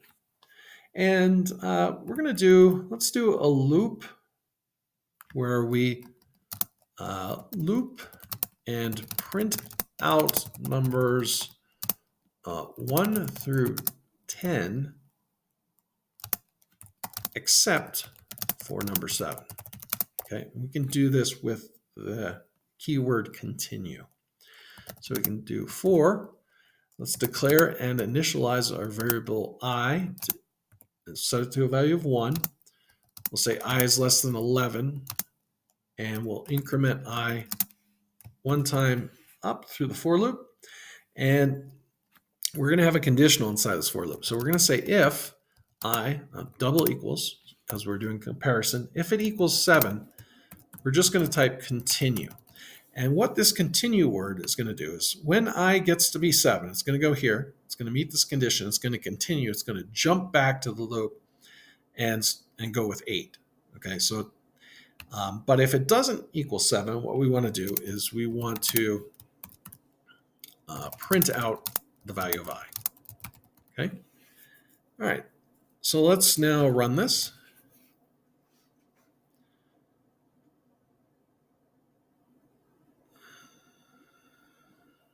And you see here we get 1, 2, 3, 4, 5, 6, 8, 9, 10. Okay. So it continued. It did not print 7. Okay. All right. Let's make a note here. Let's print out that we're starting a new loop. So we'll character out start of a new loop. And we'll do our new line character. And then we'll create a new loop. And in this loop, let's just break the loop at 7, okay? But not print it out. Okay, so we're going to create a index variable. I'm going to just call it IDX. Set it equal to 0. So we'll start the loop at 0, okay? And what we'll say here is we'll say while IDX is less than 100. And it'd be like, whoa, whoa, whoa, whoa. We want to only print out to 7. Why are you doing this? Well, it's to kind of illustrate a point. And what we're going to do is we're going to print out IDX, so character out IDX, and we're going to increment it. So IDX, we'll increment it after we print it out. So we'll say IDX equals IDX plus 1. And we'll say if IDX double equals 7. Now, if I'm only doing one line, I don't have to include the curly braces, just like I did with the for loop. So I can just say break here. And what this is going to do is this is going to break out of the loop. So when it equals 7, it's going to break out of the loop. All right, so let's run this.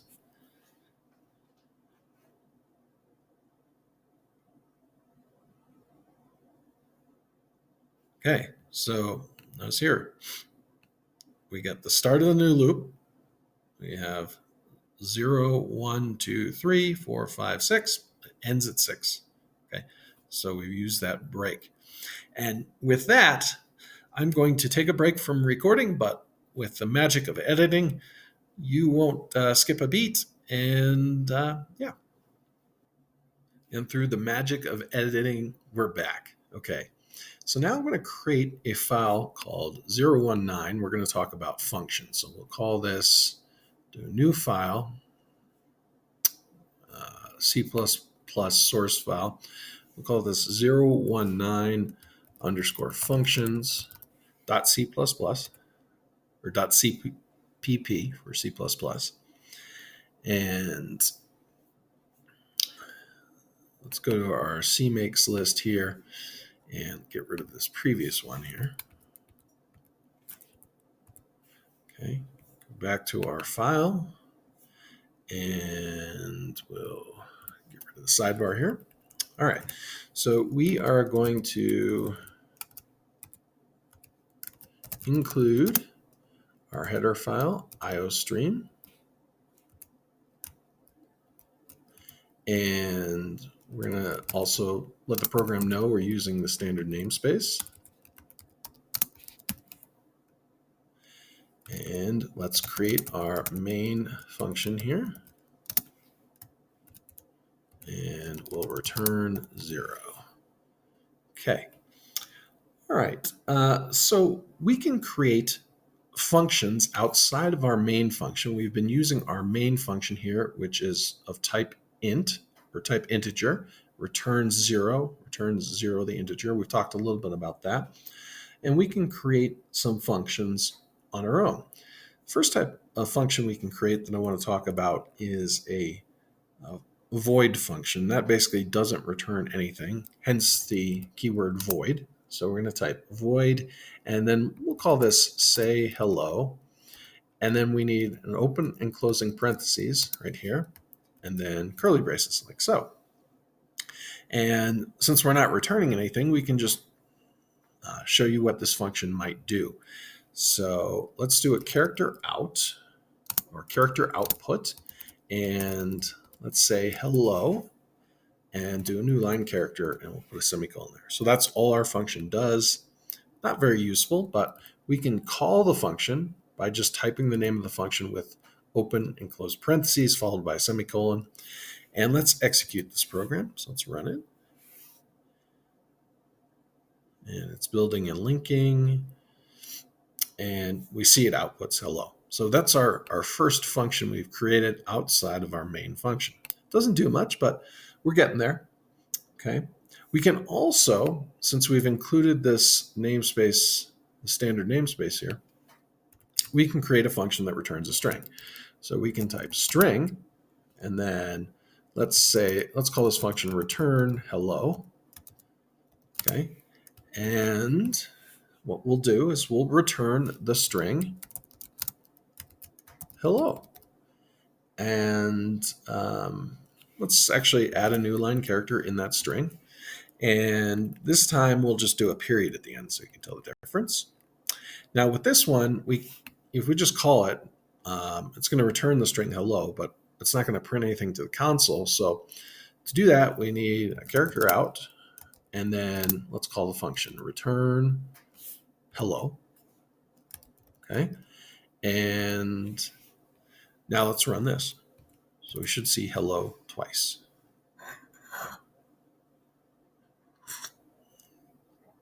Okay, so we get hello with the exclamation point from our void function, and we get hello with the period from our function that returns a string. Okay, so far, not that great, but let's create a little bit more useful function that calculates the exponent if you give it a base and you give it a power. So let's do that. And that's going to return an integer in this particular case. So we're going to create a function of type int that returns, that's called exponent, and it's going to return an integer. We're going to take in some arguments here. So we're going to take in, and when we define a function, these are actually called parameters that we take in. And then when we call the function, when we pass in arguments to it. So that's a little terminology for you. So we're actually typing the parameters now. So we have a parameter base, which is type integer, and a parameter power, which is type integer. Okay. And now within the function, I'm going to create a variable of type integer called product, and I'm going to set that equal to 1. Then what I'm going to do is I'm going to create a for loop here. So I'm going to say for, and inside the for loop, we'll declare an integer I, set it to 0. We'll run the for loop as long as it's less than the power variable that is passed into this function, and we'll increment by 1 each time through the loop. And what we're going to do is we're going to take the product each time through the loop, and we're going to multiply it by the base. So that's that asterisk equals, that's times the base each time. Okay, and then at the end of this function, we have to return something. So we are going to return the product. Okay. All right. So now what we can do is we can do a character output, and we can type our exponent here, call our function, and we can pass in 2 parameters. Let's pass in 2 for the base and 3 for the power. That should give me 8. And I'm just going to have endl there just to end that line. Okay. All right, let's run this.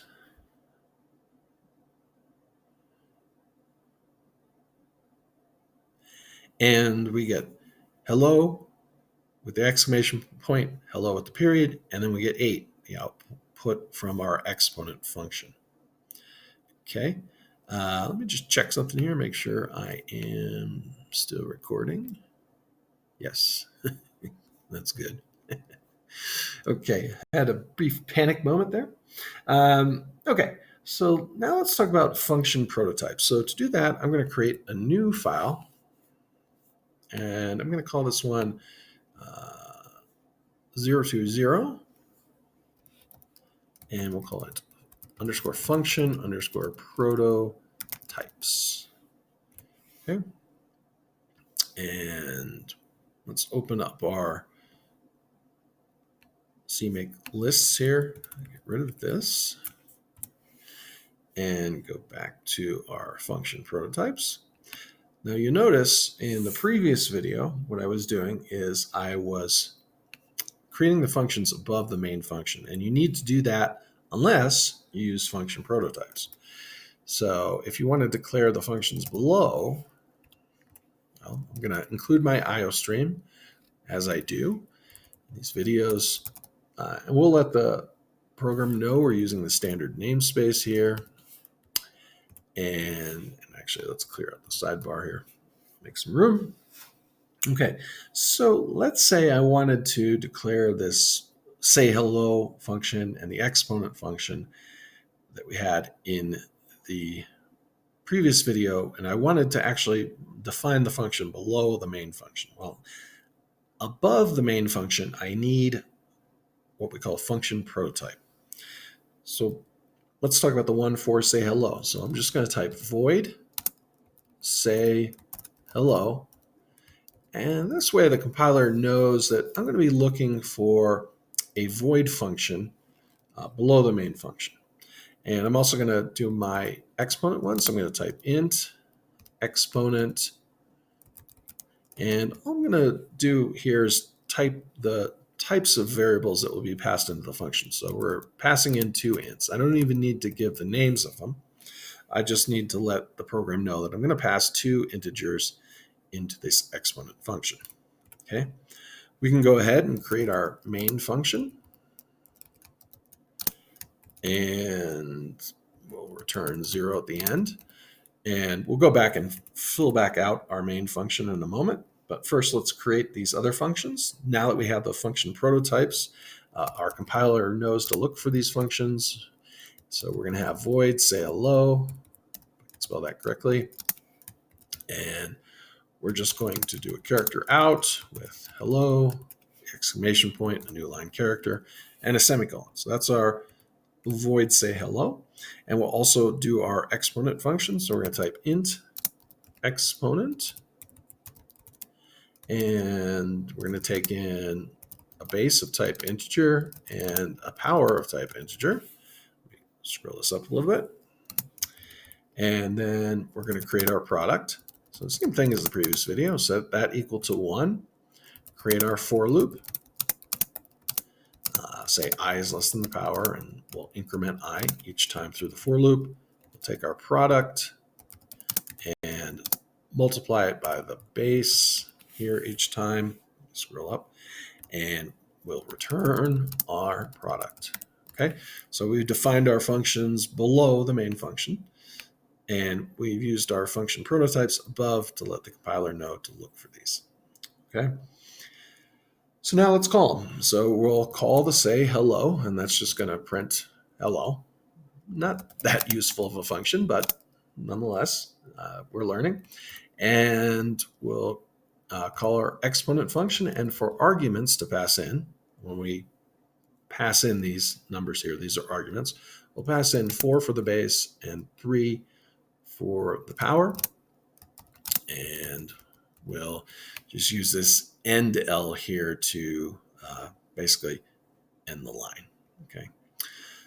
So when I call these here, these are arguments. When I define the function, these are parameters.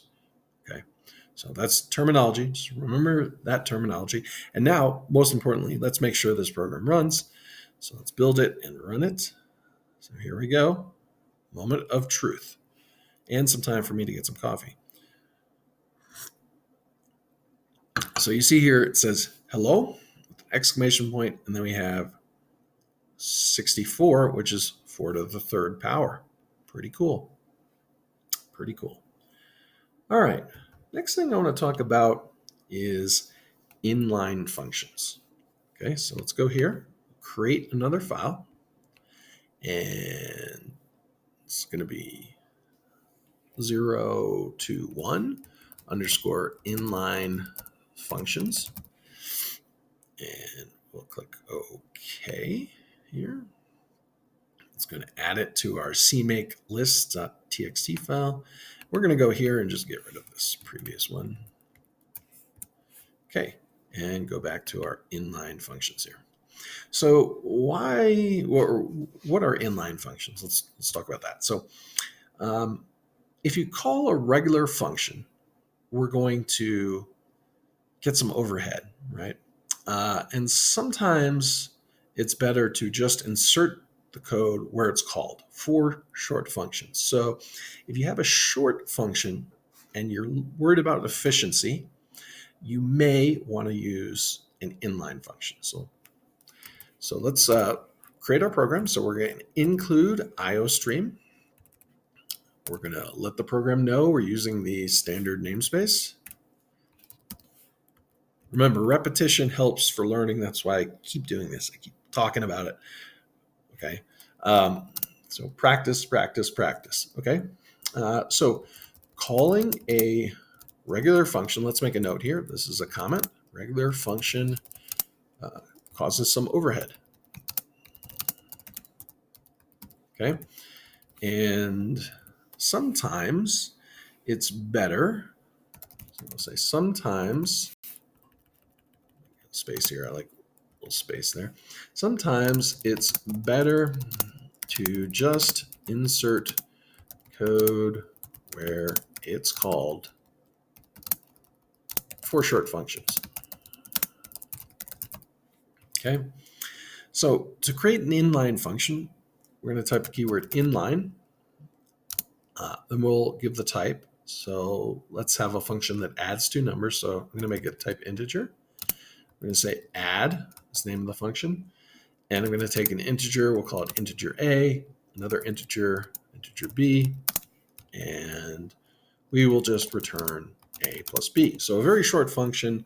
It's maybe better to use this one as inline. So it's just going to insert the code right where we call it. So let's create our main function here. And we'll do a character output. We'll do add, and we'll add 3 and 5. And we'll also, let's call it again, and we'll add 4 and 6. Okay, so this is just going to basically insert the code right where I call it on these two lines. Okay, and we'll return 0. Okay, so this, keep in mind, this is, if you have a short function, you may want to consider this technique. Okay, so let's run this.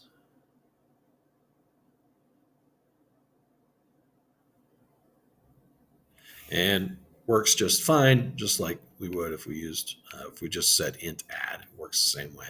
So we get 8 and 10. Cool. All right, so that's something to keep in the back of your mind when we're talking about functions. All right, let's talk about passed by reference. Okay, so let's create a new file. And this new file is going to be a C, C++ source file. We're going to call it 022 passed by reference .cpp. Okay. Take care of our cmakes list here. And go back here.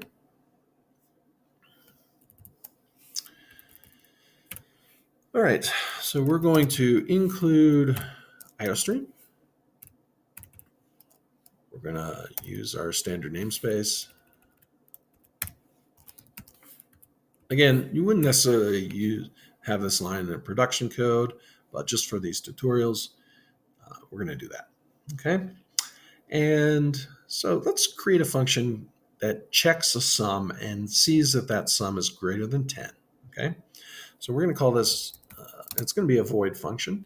We're going to call it checksum, and we're going to take an integer a in, an integer b, and then also an integer, but we're going to use this ampersand here, okay, because we're passing by reference. And we're going to call this one sum above 10, okay? And what we'll say is if a plus b is greater than 10, what we're going to do is we're going to say sum above 10 equals 1, okay? So let's go down to our main function here. We'll create our main function.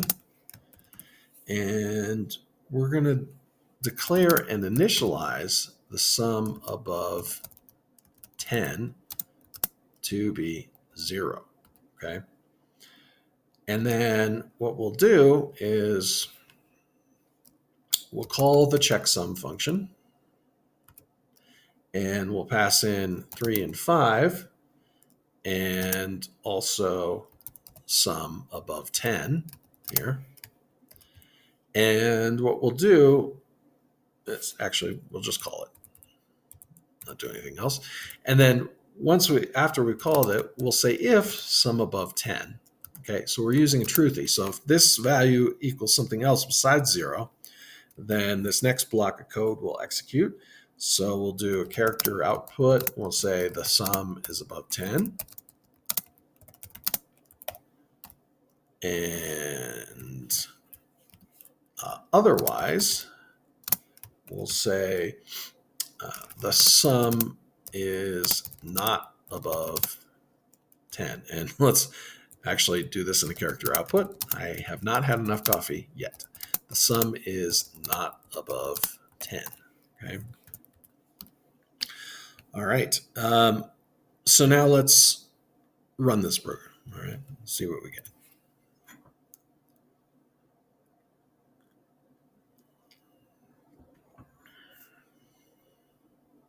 Okay, the sum is not above 10, but let's change this to, I don't know, 9. Okay, so now it's going to be above 10, and let's run it again.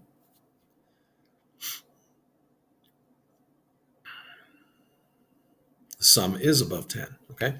So what is this function doing? Well, this function is taking a variable that is not local to it. So sum above 10 is, within the scope of the main function.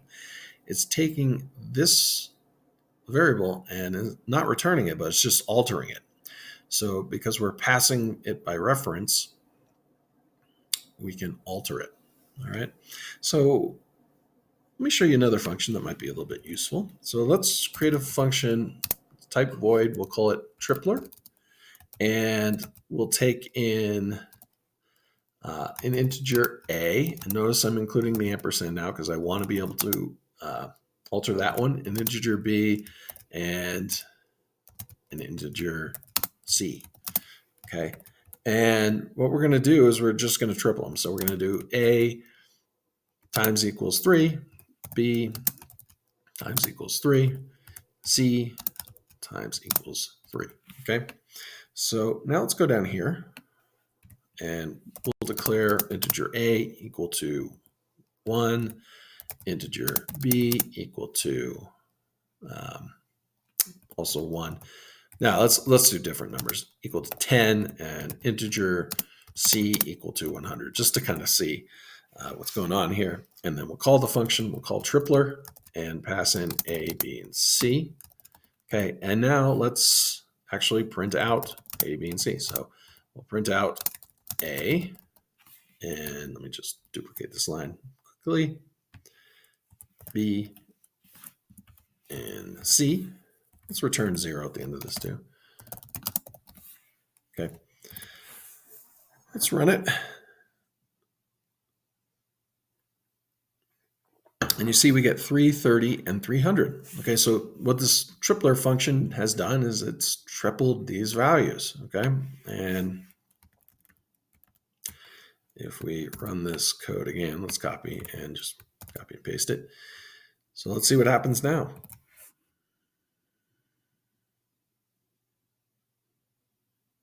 Okay, so now we tripled it again. So 9, 90, and 900. 9, 90, and 900. So that's passing by reference. Okay.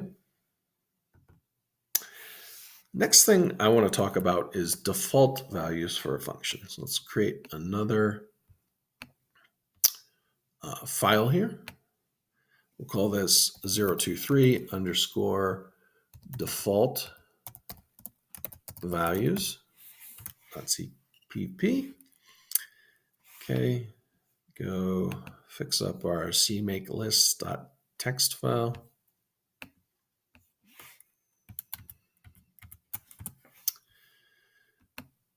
Okay. All right, and we will include IOStream here.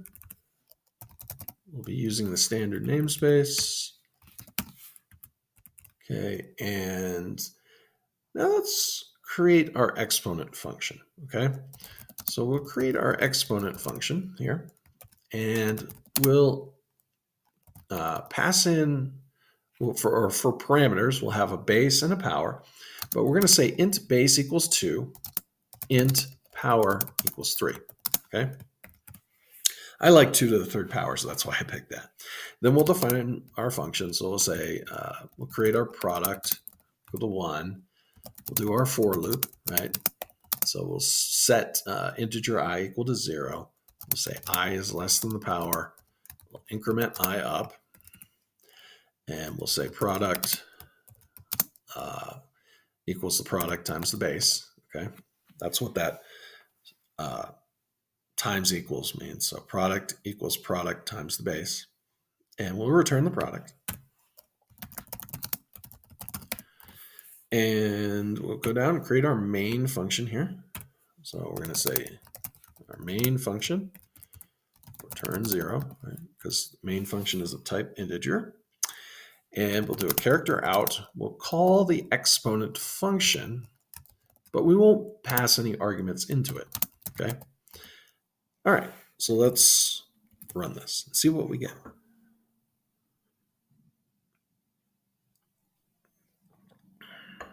So notice here we get 8, 2 to the third power. So even though we haven't passed any arguments into this function, because we've set default values for the parameters, everything works fine. The function still runs. It just uses the default values. Okay. Now we can call the function here and pass in different arguments. So let's pass in a base of 3 or a base of 5 and a power of 3. And now let's rerun this program. And we get 125, which is 5 to the third power. So even though we've set the default values at 2 and 3, we can still override them by passing in different arguments. Now, this might be useful if you call the function, and you're not sure if arguments are going to be passed in and you want to have a default output, then you can have some default parameters here. Okay, so that's default values. All right, I want to change pace a little bit and talk about some built-in functions. So we've been defining functions in the last few files. Now let's talk about some built-in functions. And I'm going to talk about built-in functions in the CMath header file, but there are others. You know, math is kind of my jam. I am a math teacher, so that's what I'm going to talk about, and they are useful in C++. So let's create another source file, call this 024 underscore math underscore functions dot cpp.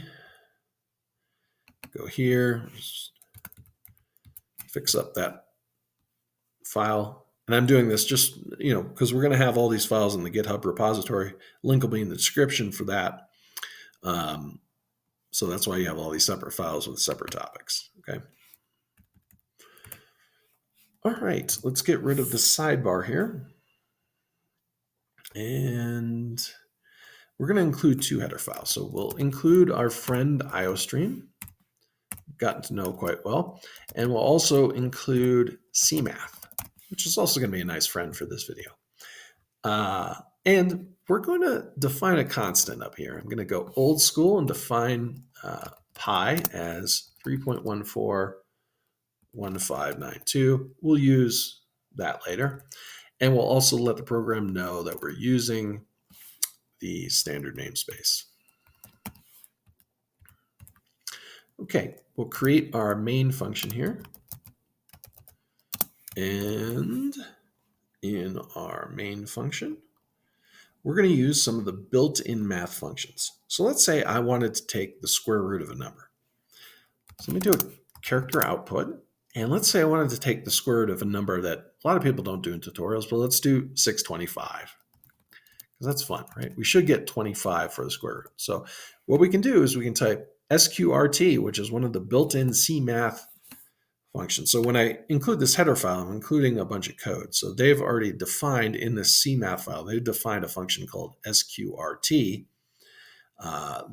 and this, if we hover over it, it's declared in CMath.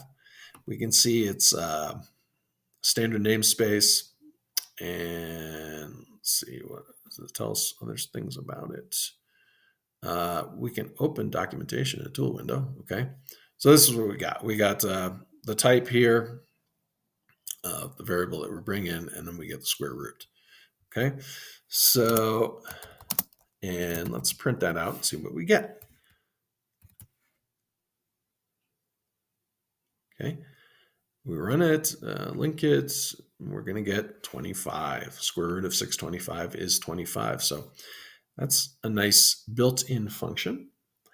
We can also look for the min and the max of 2 numbers with the function min. So let's do the min and the max of 3 and 5. So the minimum should be 3.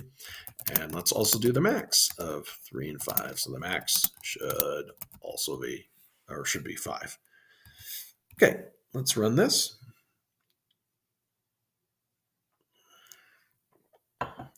So we get 25, 3, and 5. Cool. All right. So that's min and max, but we also have some other functions we could cover.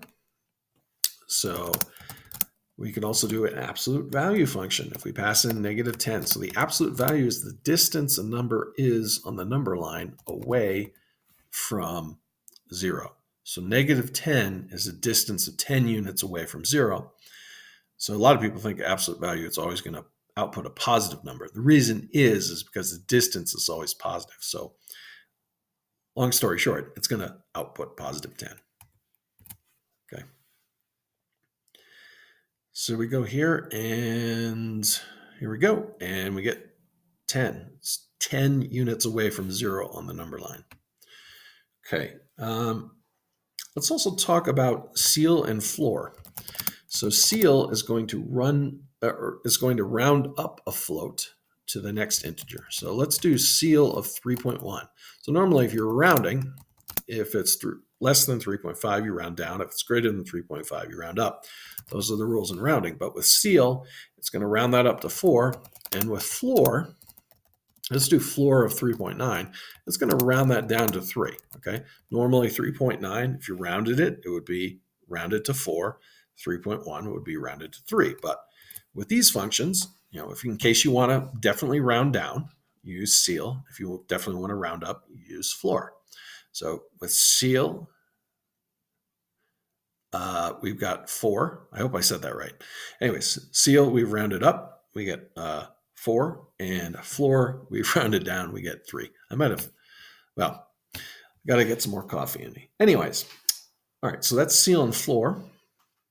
We can also do fabs, which is the absolute value, or F absolute value. absolute value of a float. So again, how many, or what is the distance of, say, negative 3.14 away from 0 on the number line? Well, that's going to be a distance of 3.14. So it's just going to be a positive number. Okay, so we just get 3.14. So that's the float absolute value.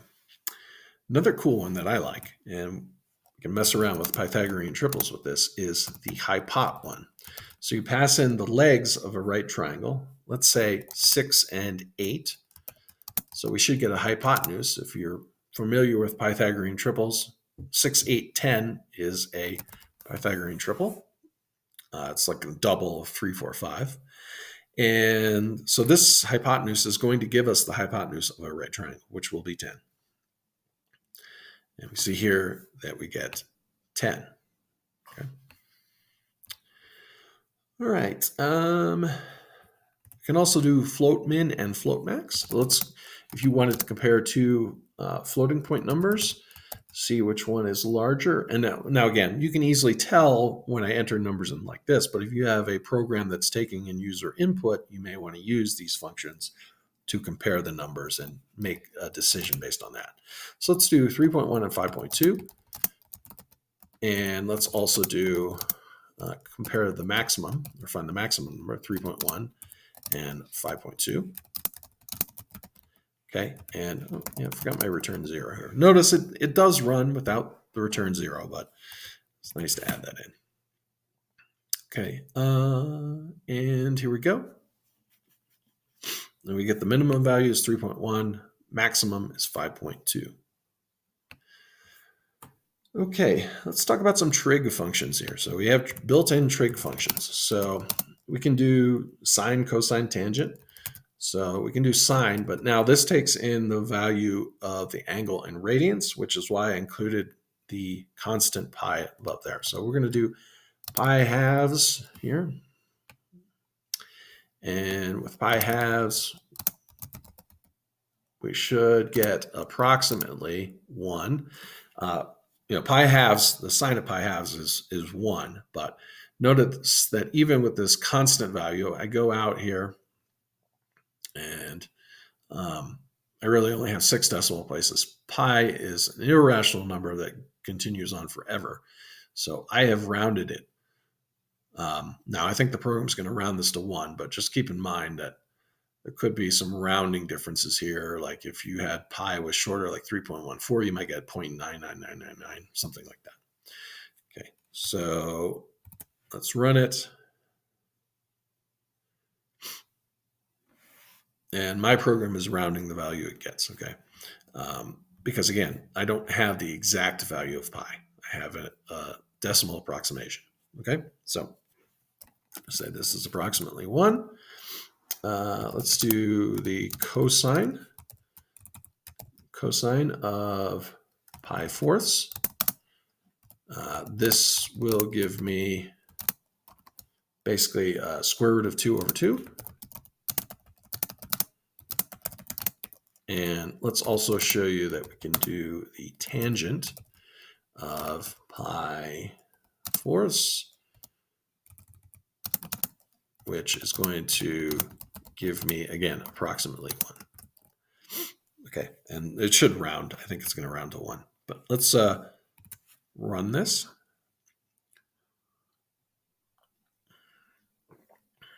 Okay, so we get 1, and then we get square root of 2 over 2, which is 0.707, etc. And then we get 1, okay? Also want to talk about an interesting function called FMA, which does the first 2 numbers multiplied by each other plus the third number without a loss of precision. So let's do FMA. And we'll pass in 3.1. We're going to multiply that by 1.2. And then we're going to add 5.6. Okay. And let's run that.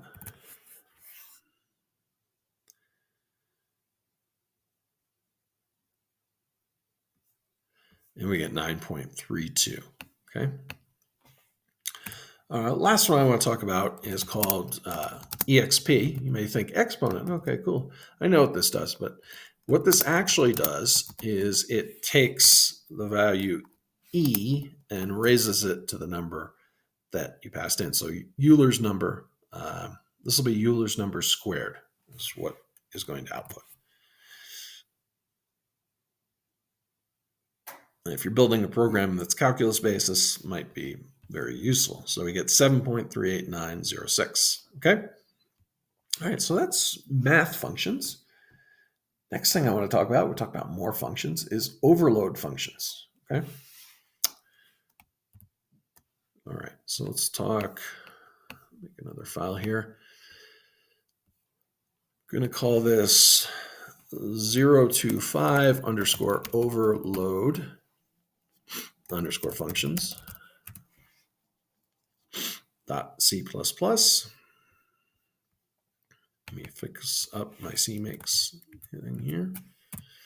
Okay, and let's go back to our overload functions. This one, we're just going to include the 100 file IO stream, and we're going to be using our standard namespace. Okay, and what we're going to do here is we're going to create two functions of the same name, but with different types. And these are called overload functions.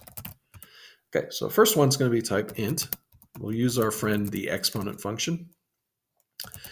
Take an integer called base and an integer called power. We'll create our integer called product, set it equal to 1, and we'll say for int I equals 0, I is less than power, I plus plus. We're going to take product and multiply, and we'll multiply the product by the base. Okay, and we'll return the product. Okay, so that's our one function. We'll go down here and we'll create a function of type double called exponent, and we'll take in a double, which is the base, and a double, which is the power, and we're going to declare our product, which is a double, set that equal to 1, and we'll say for int I equals 0.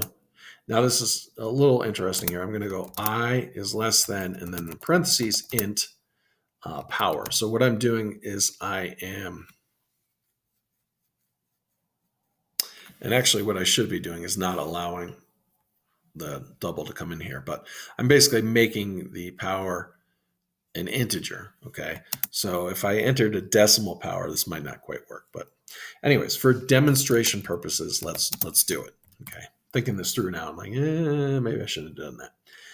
But we're going to do product star equals base, or product equals product times base.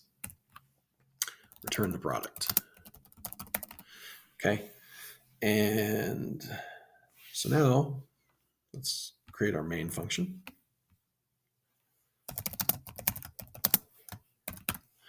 And we'll create an integer called a, we'll set that equal to 4, an integer called b, set that equal to 5, a double, call that c, set that equal to let's do 3.56, let's make it interesting.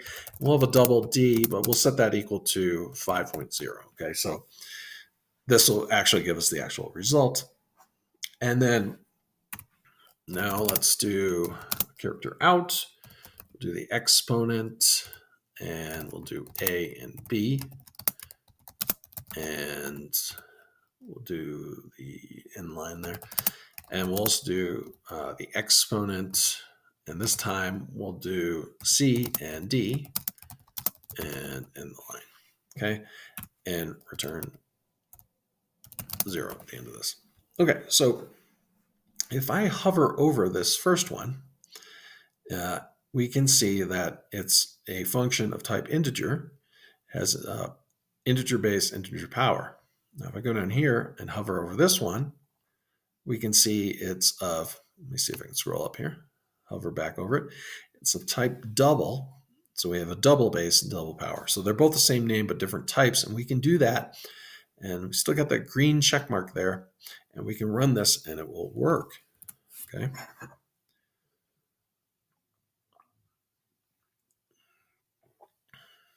So we get, first one is 1024, which is 4 to the 5th power. And then we get 3.56 to the 5th power is 571.808. So our functions work. Okay. That's a little bit about overload functions. Next thing I want to talk about is function templates. So let's create a new file. And we're going to call this 026 underscore function underscore templates dot C++. Okay. Let's fix up our cmake list.txt. Okay. And we'll go back to here. And let's get started. So we'll include our IOStream file here. And we'll also say that we're using the standard namespace. Okay. And now we're going to create a function template. Okay. So to do that, we'll type template and we'll type class T here. And then we're going to say T, and we're going to create our exponent function. So exponent, and we'll do T base, T power. So the type of the base, the type of the power. And we'll say T product equals 1. And then I'm going to say for int I equals 0. Now, for the power, I probably want to keep it as, basically the same as an integer. So if I have a double, I want to do 5.0. So it just becomes the same. We're going to typecast this into an integer anyways for our for loop. So that's one caveat that I maybe didn't think of when I was planning this, but I'm thinking of now. And I mentioned that in the previous video as well. So anyways, so the product equals the product times the base. We are going to return the product. Okay. So that's our function template. Now let's create our main function. Return 0 here. And we're going to call the exponent with 3 different types. So we're going to do a character out, call the exponent function, and we're going to specify the type for this one as an integer. So I do that within the less than and greater than sign. And then I'm going to pass in 2 integer values. So 2 and 3. And we're going to end the line. Okay. We'll also do the exponent function. This time I'm going to specify the type double. And we're going to pass in, let's pass in 3.14 and 6. And we'll end the line there. Notice I can type a double here with just without doing the 0.0. And then the last one, we're going to do the exponent function just to show you I can do float here, which is a little less precise than double. And I'm going to do, let's do 2.1 for the base and 7 for the power. And we'll end that line. Okay. Now, if we hover, let's see if it gives us some info. So that's, it's type float. Let's hover over this one, type double, type int. Okay. Now let's run it.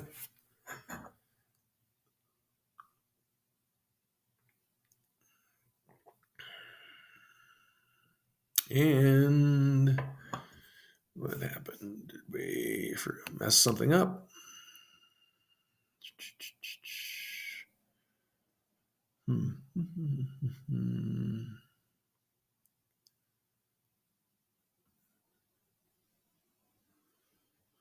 Let me check what's going on here.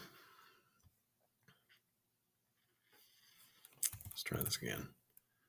Stop and rerun.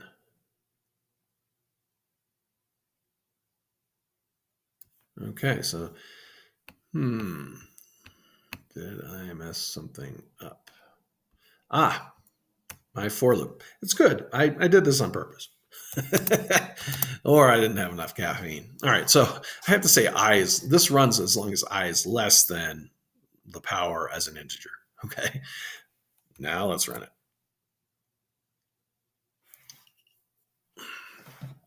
Okay, so now we get 2 to the third power is 8, 3.14 to the sixth power is 958.469, and 2.1 to the seventh power is 180.109.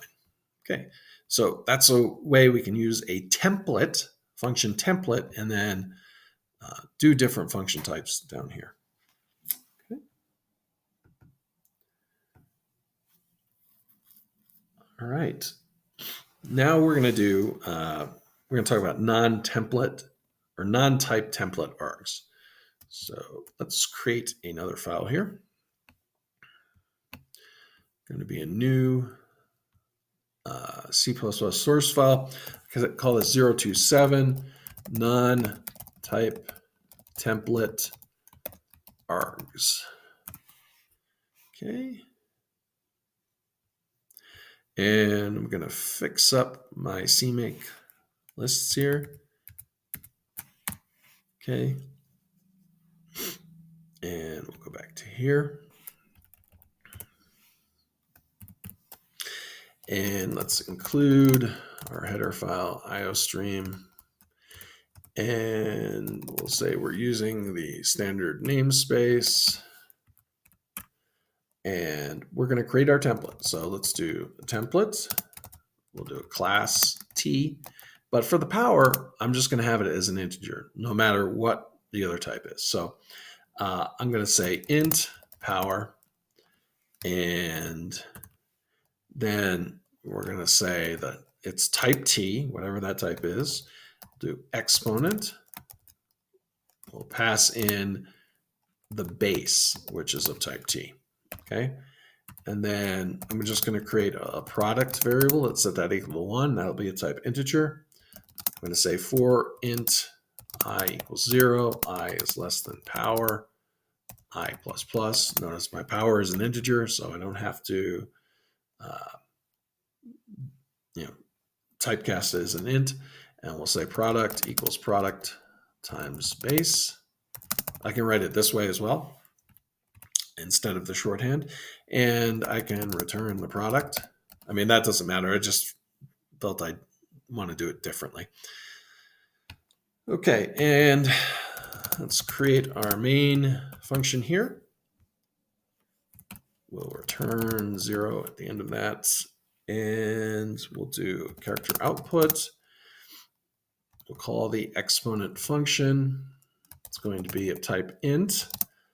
We're going to have the power of 3. Okay, so type int, then we have the power. Okay, and we're going to pass in an argument of 2 for the base. Notice my IDE is giving me this clue that this is the base. And let's also call this exponent function. And we'll make this one of type double. And we'll pass in the power of 2. So we're squaring the number. And let's do 3.14 for my base. So we'll square pi. And we'll run these functions. Okay.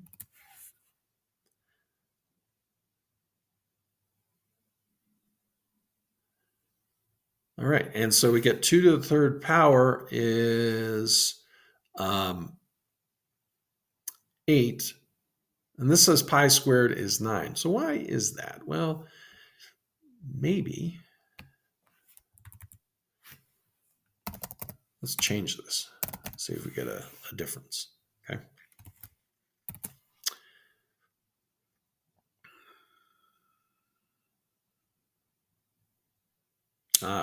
So now that we changed the product to a double, okay, so product equals product times base, we're getting a double back when we have the type as double here. So that's something to note, okay? And that's, non-type template args, okay? Want to switch gears here and just do a little fun topic here. Let's do namespace aliases. So sometimes you may want to alias your namespace. So we'll create a new source file here. We're going to call this 028 underscore namespace aliases dot C++. Let's fix up our cmake list.txt. And we'll go back here, close out the sidebar here. And let's include IOStream here. Okay, and I'm going to say that we're going to alias the standard namespace. So I'm going to say namespace, and I'm going to say what the new name is. And I want to call it bro. Hey, bro. So it's going to equal the standard namespace. So, and I'm going to, up here, I'm going to say, well, I'm going to use character out from the standard namespace. So I can say using bro, : character out. Okay. So now if I go down here, create my main function, and I can just type character out and say something like, I aliased std to bro. I'll just do bro once. And then new line character and semicolon. So I thought that was something fun to show you. Let's run it, make sure it runs.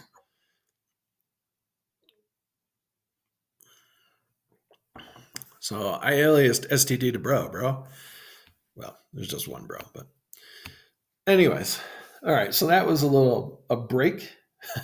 Now we're going back into a little bit more serious thing. So we're going to talk about arrays. All right, so let's create a new file. We're going to call this 029 underscore arrays.c++. And let's close out the sidebar here. Okay, I'm going to include IOStream. And we're going to be using our standard namespace. No alias to bro this time. And create our main function. Turn 0 here at the end. And I'm going to declare an array of size 5 and type of string, which because I'm using the standard namespace, I can do that. So I can do string. Let's call it a names array. And we're going to use opening and close square brackets here to let the compiler know the size of memory we need to allocate for this. And this new array, names array, has indices of 0 through 4. So if you're used to other programming languages, most, except stuff like R, have indices of 0 through 4. I think R is starts at 1. And there may be some others. But so we're going to, because this is 5 elements long, we have indices of 0, 1, 2, 3, and 4. Okay. So that's 5 elements, but we start at 0. All right. So what we're going to do with these indices is we're going to put the names in that array. Okay. So we're going to say names array at index 0. And set that equal to Sarah. And let's duplicate this. And now we'll just change these to 1, 2, 3, and 4. And we'll change the names to, let's do Tim, Sean, Joe, and Ben. Okay. And let's loop through these names and print them out. Okay. So we can say for, we can do a range loop. We can do string name in the names array. And since I'm only going to do one line, I don't have to have the curly braces. I can type character out name and then end the line. Okay. Now it's giving me an indication that I'm not doing anything with these. So I can make this a constant reference. And if I want to use my IDE, the way I do that is I do const string, the ampersand, and then name, because I'm not going to change them while I'm going through this loop. So let's run this.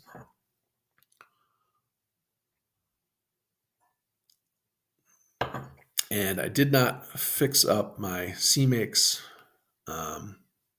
file. That's why I'm getting that error. Kind of glad that showed up so you could see that you need to do that because it's trying to put these two together and it's having some issues. So let's get rid of that. We'll go back to the arrays, close out the sidebar, and let's rerun.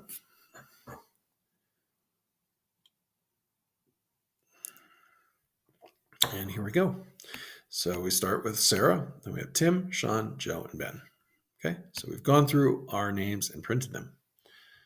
Okay, now let's create a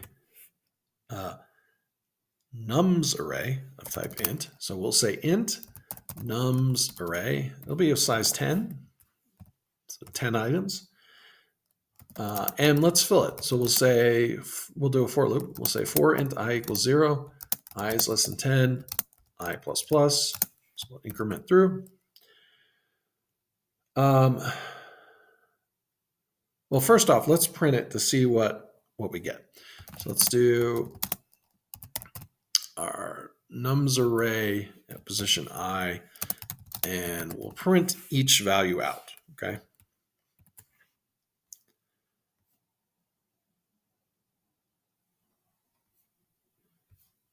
And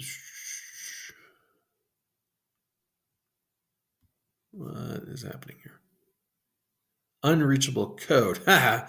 Why is it unreachable? Well, I left it after the return statement because I haven't had enough coffee yet. So the return statement needs to be your last line in the function because it returns out of the function and it won't run any code below it.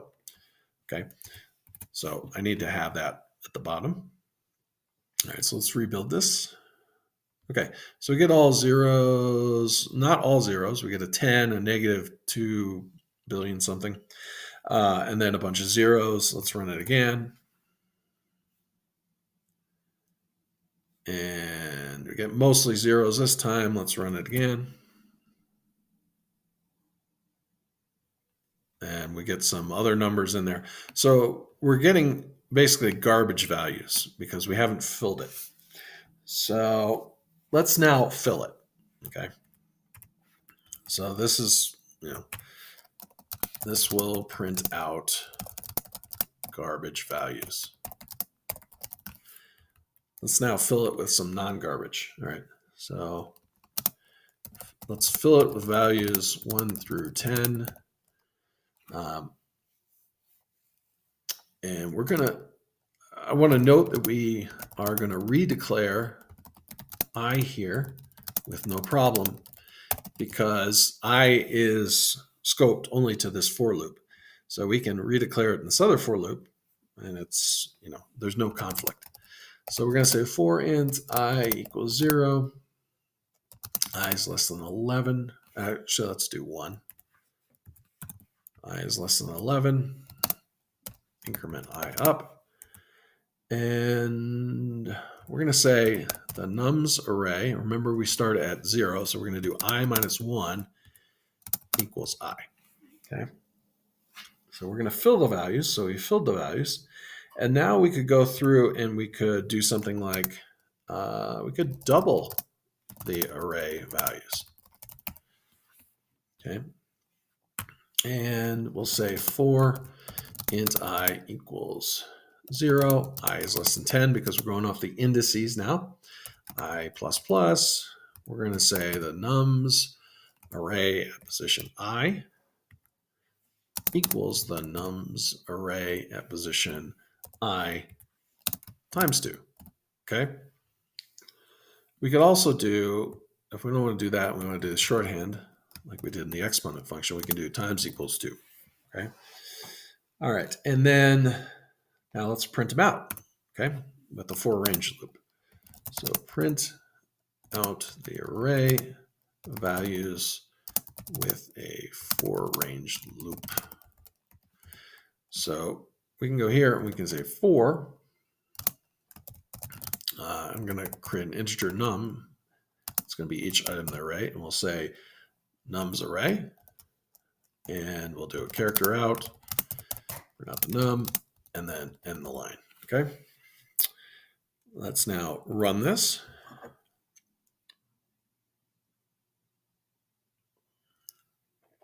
And you notice we've doubled these, so we get, we're done with the garbage values here, right? And then we get the doubled values from 1 through 10. So we start at 2 and we go up to 20. Okay. All right, let's talk about accessing array values by index. So I'm going to create another file here. We're going to call it 030_accessing array value by index.cpp. Okay. Let's fix up our cmake lists.txt file. And let's close out our sidebar.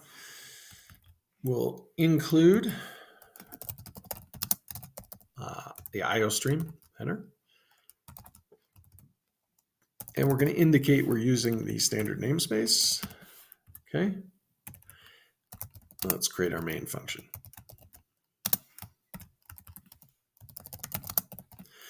All right, and I'm going to create an array of type string. We'll call it the names array, and I'm going to initialize this slightly different, declare it and initialize it slightly different. So I'm not actually putting a number in here. Let's say names array. And what I'm doing, now I'm going to put these curly braces and I'm going to put in names. So I'm going to put Tim, Sarah, Joe, Aaron,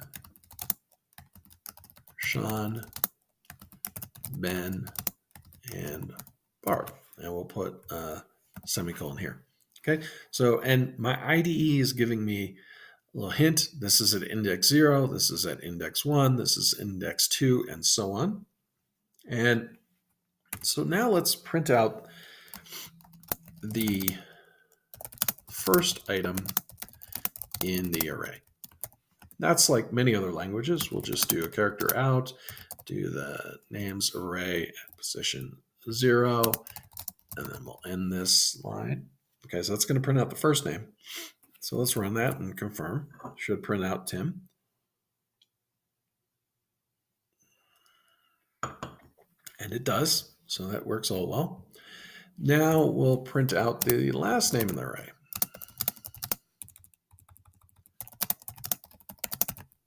Or last item in the array. Now, in a lot of other languages, you might just use -1, but we're not going to do that in C++. What we're going to do is going to do character out, and we'll do the names array. We'll take this index, and to figure out the length of the names array, we're going to do size of, which is going to give us the size of the names array in bytes, and we're going to divide that by the size of the names array at index 0. So one item. So that's going to give us, this is giving us the size of the whole array in bytes. We're dividing it by the size of the first item in the array in bytes, and that's going to give us the length. Now we have to have one less than this because we're 0 base. So we're going to have a -1 here. And then we'll end this line. Okay, and it should print out Barb. So let's run this. And so we've got Tim and Barb. Okay, so that works. So it's a little bit trickier to get the length of an array in C++, but this is how you do it. Okay, and don't use -1 because that won't work. Okay, now let's talk about character arrays, which are basically what we've been using. The string is basically a character array. So I'm going to create a new file here. and create a new file. And we're going to call this 031 underscore char underscore arrays for character .c++. Fix up this. Okay. We'll include IOStream.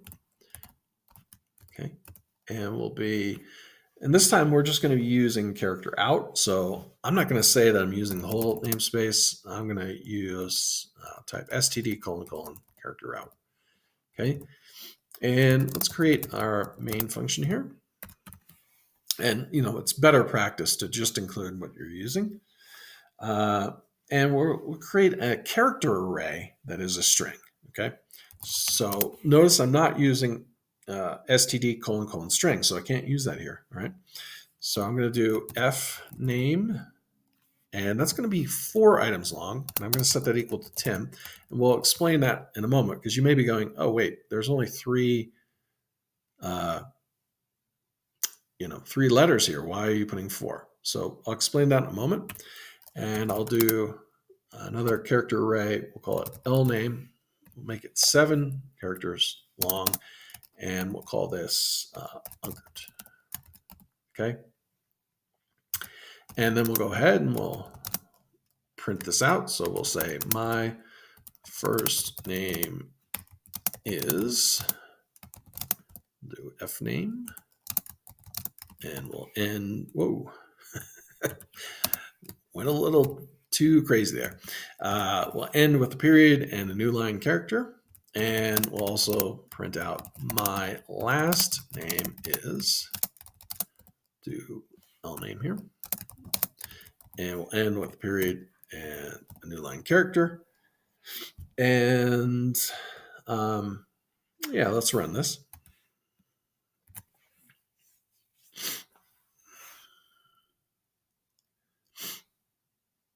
And we'll see my first name is Tim, my last name is Unkert. Okay, so why did I go 1 above? Well, the reason why I went 1 above is the last character in a string is the null character. And that is this \0. So that is the last character in a string, which is a character array. Okay. I'm also going to show you another way you can initialize a character array. So you can initialize a character array this way. So let's call this one first name. And we're not going to specify the size, but we're going to open some curly braces, and we're going to put characters, so single quotes here. So let's do Timothy for my first name.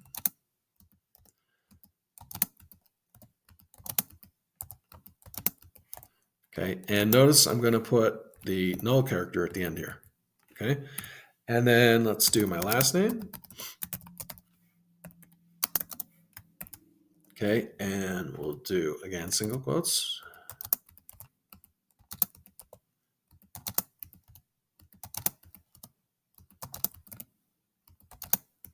And do the null character at the end. Okay. And now let's print this out. So let's do character out. My full name is, and we'll do first name and last name. And from my return 0 here, but let's just add that. Okay, so let's run this.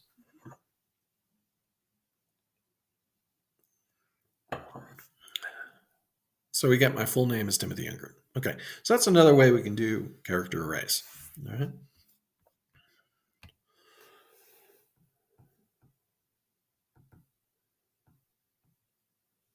Okay, I want to talk about, continue with character arrays, and let's talk about setting aside room for character arrays.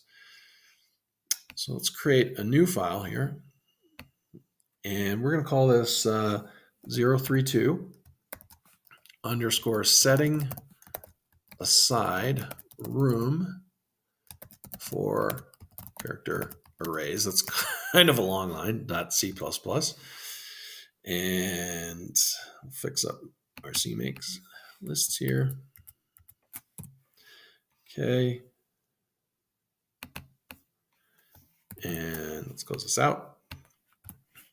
Okay, so let's include IOStream. And let's only include what we're using. So let's include character out, include character in, and I am going to include the string here. Okay, and let's create a main function here.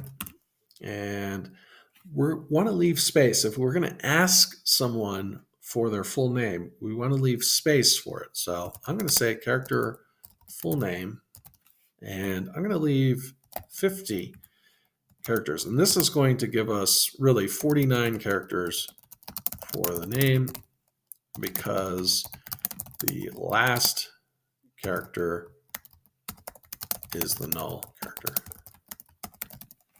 Okay, so we're also I'm going to show you something in a minute. So we'll do a string, we'll call that f name here. Okay, all right, so first off, let's do a character out. We'll say, please enter your full name. And then we'll just take in their full name, and we'll reprint it out to them. So we'll say something like, your full name is, do full name, and a period, and a new line character here. And we'll return 0 at the end here. Okay, so let's now run this. And yeah, please enter your full name. So I'm going to type Timothy Unkert. And it says your full name is Timothy. So it cut off Unkert. Interesting. Okay. Let's try it with a string. Okay. So we'll go up here and we'll say something like, please enter your full name again.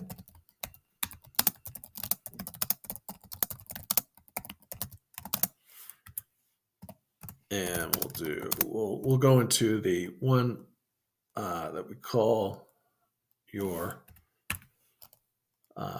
the string that we declared above, f name. Okay, and we'll say something like, see out, your full name is, and we'll do f name and a period, new line character, just for formatting there. Let's run this.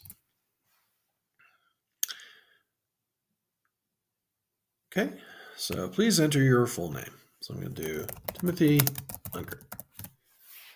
Your full name is Timothy. Please enter your full name again. Your full name is Unkert. That didn't work out quite well. It took the end here and put it into this variable. Well, let's try something a little different. Okay, let's just say, let's do another character out. And we'll say, no, really, enter your full name again. Okay, and then we'll take it into the full name again. Okay, so now let's run it.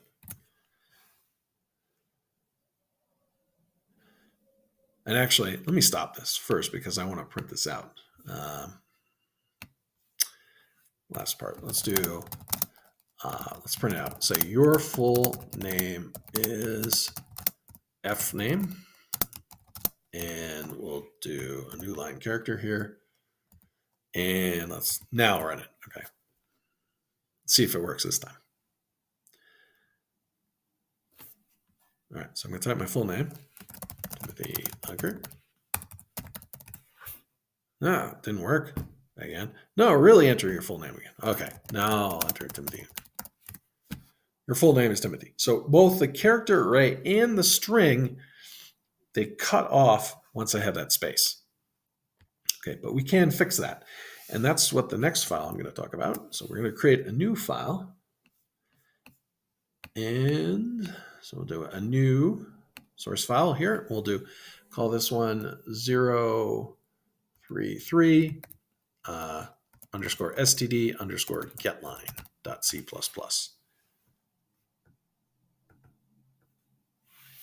Okay. And let's fix up our cmake list.txt. Okay, and go to getline here. Okay, and we're going to include the IOStream file.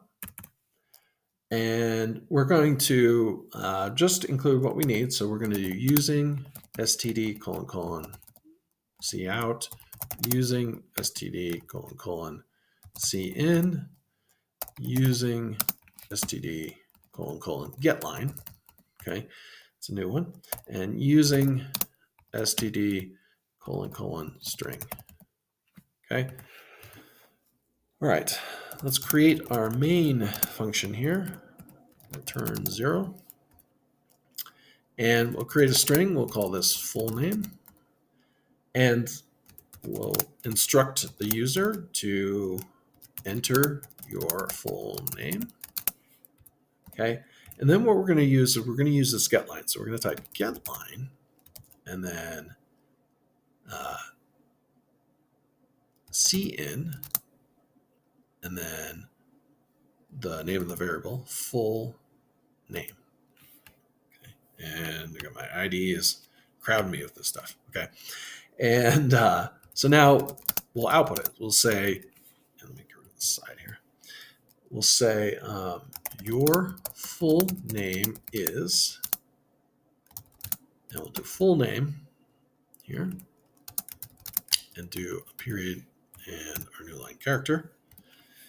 Okay, and let's run this.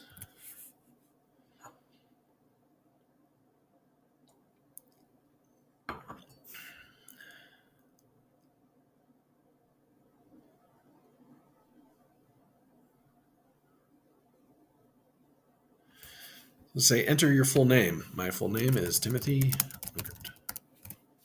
Your full name is Timothy Unkert. So that's how we can get it to work with getLine. Okay. All right. Next thing we're going to talk about is pointers. All right. So let's now create a new file.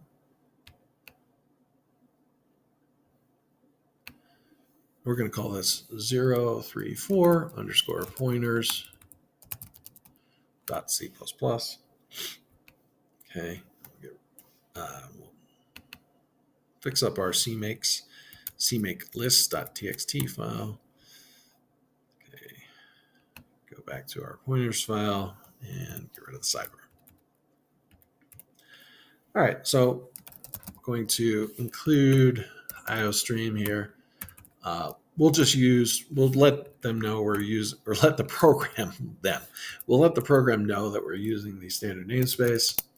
We'll create our main function here.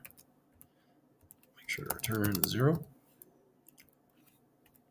And let's create a string.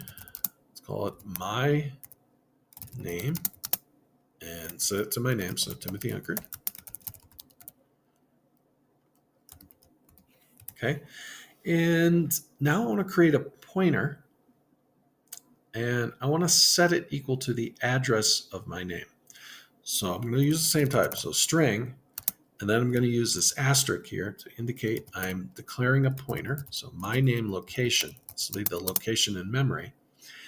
And this is going to equal the address of, which is that ampersand, is the address of my name.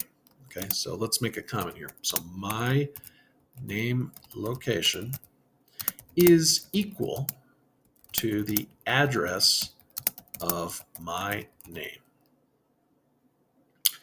And we'll make another comment. This is how you declare and initialize a pointer. Okay. All right, so now I can say something like the memory address of the variable my name is located at my name location. And we'll do a period and a new line character. Okay. Now let's run this.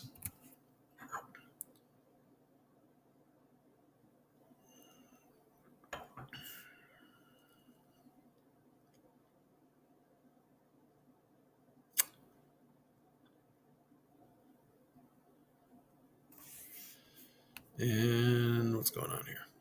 It paused. Okay. Let me try this again. It may be indicating to me that it needs to take a break with the power of editing.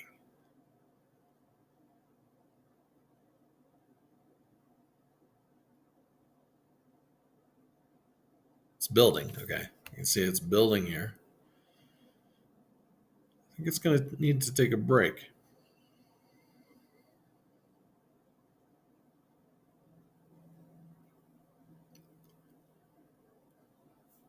All right. So this is indicating to me that through the power of editing, I need to take a break at this point. My computer has said, all right, I've had enough. So I'll be back shortly. And I'm back. Turns out I had too many tabs open. That's okay. Let's now run this program and go here and build it.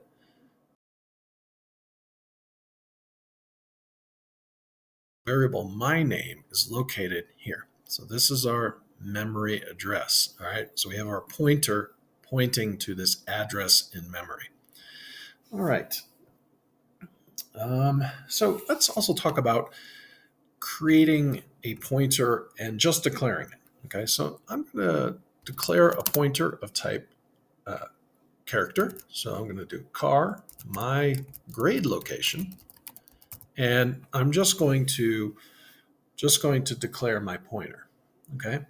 Now I'm going to create a variable of type character, call it my grade, and we'll set that equal to an A. All right, naturally. And now I don't have to declare and initialize in the same line. I can declare it, and now I can say something like my grade location equals the address of my grade. Okay.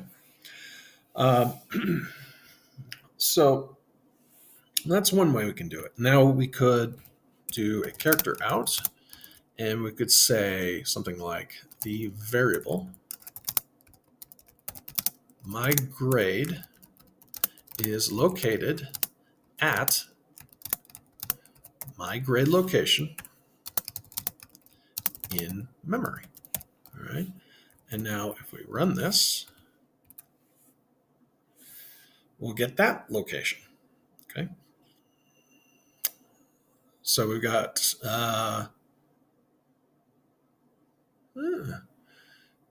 this came out a little weird. Why did that do that?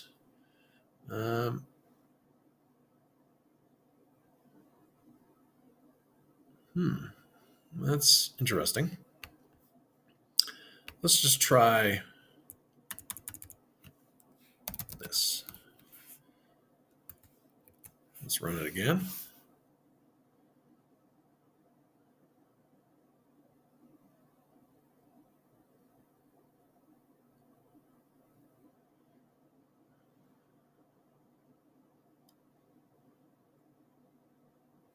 It's located at A. Oh, computer, what are you doing to me this morning?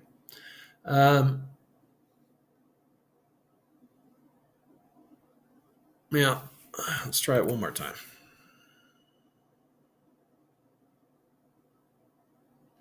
Okay, for some reason, it does not want to work with me this morning on that one. Let's move on. All right, so I'm going to create another one, a short. Let's call it my age. And I'm going to say, I'm going to do a short and then my age location.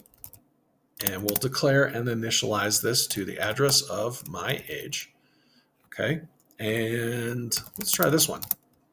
So we're going to say the memory address of my age is, and let's just do my age location.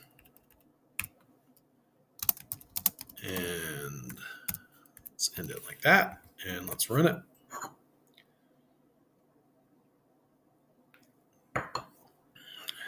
And okay, that one works out fine. I don't know. I'll probably look at this later and realize something I did with the syntax or whatever. But so this one is giving me the memory location just fine. This one is not for some reason.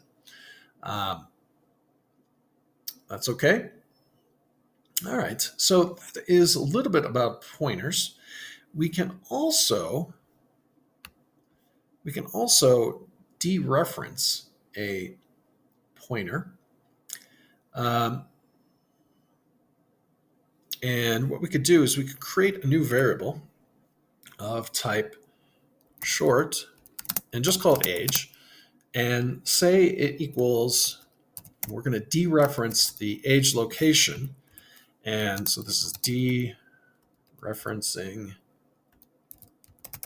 a pointer. Hopefully I spelled that right.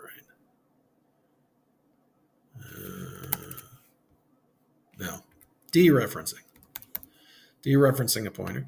Okay, so now if I want to print out my age, and we want to set my age to something. So let's set my age equal to 46 here. So we set it. Now we've got the location in memory. Now we're dereferencing it, okay, into this variable age. All right, and now let's, hopefully this will work. All right. And we get 46. Okay, so we've set a different variable equal to this one because we've taken the pointer, we dereference the pointer, and we've gotten this value into this variable here. Okay. All right, let's talk about pointers and array functions. Okay, so I'm going to create a new file here. I'm going to call this 035 underscore pointers underscore arrays underscore functions .c++. And let's fix this here. Okay, and we'll go here. All right, so I'm going to include IOStream. I'm going to say that I'm using the standard namespace. And let's create a function that returns an array. We'll call it doubler. So we'll call it doubler. And I'm putting this asterisk here because I'm going to return an array from here. Okay. And I'm going to pass in an array of length 5. And I'm going to have a for loop. So I'm going to say for int I equals 0, I is less than 5, I plus plus. The array at position I equals the array at position I times 2. And we're going to return the array at the end here. Okay. And we need this here to return the array. All right. And you're going to notice this is going to act a little funky. So just be forewarned. All right. So I'm going to create an integer array called my luggage combination. And we're going to make it 5 items long. And we're going to have numbers. So it's going to be 1, 2, 3, 4, 5 naturally. Okay. Now, what we're going to do is we're going to create another array, and we'll call this one my new luggage combination. And that's also going to be 5 items, 5 integers. And what we're going to use is we're going to get each index of the new luggage combination from the function doubler passing in the luggage combination. Okay, and we're going to show you a little bit of funkiness here. So I'm going to say my new luggage combination at index 0 equals doubler, and we're going to pass in my luggage combination at index 0 here. Okay, now I'm going to duplicate this line here, and we're getting an issue. Okay, what is my issue? Incompatible pointer.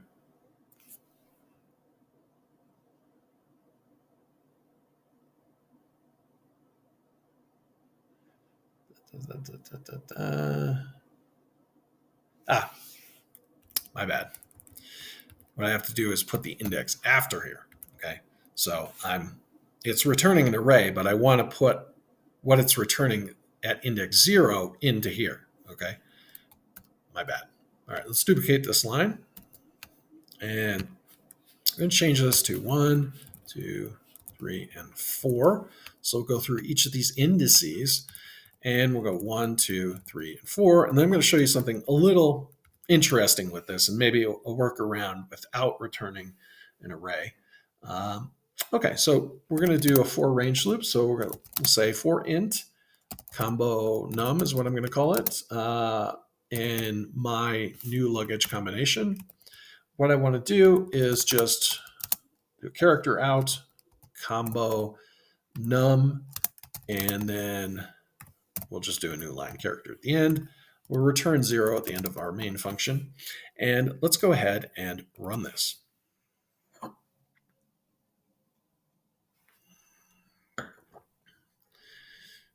Okay. And here we go. So we're getting 2, 8, 24, 64, and 160. Okay. And we've only passed in 1, 2, 3, 4, and 5. Okay. So why is that happening? Well, we are actually calling this function multiple times. Okay. So the first time we call the function, we're going to get 1 doubled, which is 2, but it doubles everything else. So, 2 becomes now 4 here, right? So then when we call the function again, we're passing in 2, right? Actually, we're passing in 4, and we double it, and we get 8, right? Okay, now this one has meanwhile doubled twice, so it's gone 3, 6, 12. We call it again, pass it in, we get 12 times 2, which is doubled to 24. This is doubled now 4 times, so we've got what? 4, 8, 16, 32. We pass it in, and we get back 64. And this is doubled now 5 times by the time we call it down here. So we get 5, 10, 20, 40, 80, and then we pass in 80, and we get 160. Okay. So that's why it's acting that way. Okay. Let's create another combination. We'll create another array. We'll call it my double combo, and it'll be length 5 here. So we'll initialize that. Now what we're going to do here with my double combo is we're going to create a different function. So we're doing an overload here because it's a different type, right? So we're going to have an int doubler. Same name, different type, because this one is returning an array, this one's returning an integer. And we're going to take in an integer called num, and we're simply going to return num times 2, okay? All right, so we're going to go down here, and what we're going to do is we're going to say my double combo at position 0 is equal to the doubler function, but we're not passing in an entire array. We're going to pass in my luggage combination at index 0. Okay, now I can put the index on the inside, right? Because this one I'm passing in an entire array, this one I'm passing in an integer, okay? Each item in the array is an integer. So let me duplicate this. And we'll also discover a little something about this. So 1, 2, 3, 4, and 1, 2, 3, and 4. Okay, so now what I'm going to do is do a for range loop. So I'll do for, and we'll do int double num, and we'll do my double combo, okay? And then we'll do a character out, and we'll do double num, and do a /n there, and then close up the line. And so now what we do when we run this, you might notice something different about the number. So let's go ahead and just run it. Okay, so we're building. No more coffee. All right. And then notice here. So notice we've got now 64, 128, 192, 256, and 320. Okay. So remember, each time this went through, this changed, right? So every time we called the function, we were doubling every item in the array. So really, when we're taking my luggage combination and then doubling those values, we had doubled it to the point where we had 32, 64, half of 192, half of 256, and half of 320, right? And then we doubled each of those items again, okay? So yeah, so that's a different way of approaching doubling an array. First method is using the pointer, but just taking the caveat that you may have some interesting behavior and you have to take that into account. What I would say to do to really learn this stuff is to play with it as much as you can. Immerse yourself in C++ if you really want to learn it quite well. Okay, next thing I want to talk about is some pointer arithmetics, and I'm going to show you some interesting behavior with that as well. So we're going to create a new C++ file. We'll call it 036 pointer arithmetic arithmetics.c++.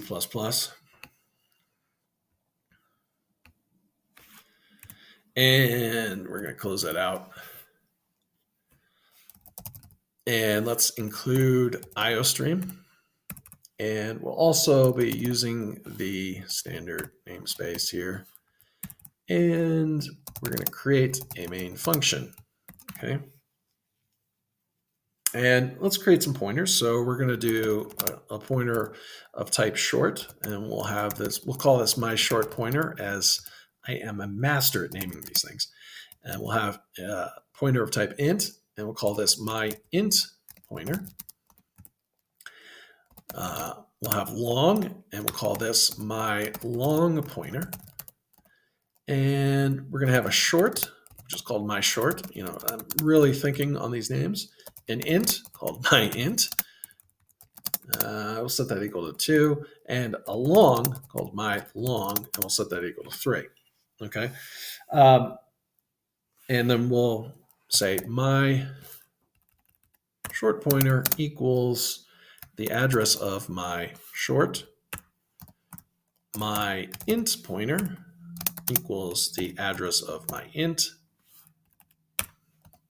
And my long pointer equals the address of my long. Okay. All right. Now I want to print each of these out. So let's do that. So we've just basically declared and initialized here. So we're going to do a character out, my short pointer, a character out, my int pointer, character out, my long pointer, and let's see, we'll also just output each of the variables. So my short, my int, and my long.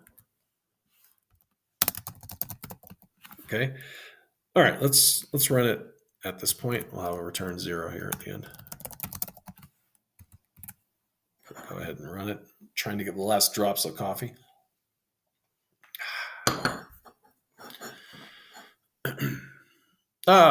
We didn't alter our CMakes, our CMake lists.txt file. Okay, so let's do that there. Okay, go back to here and run it.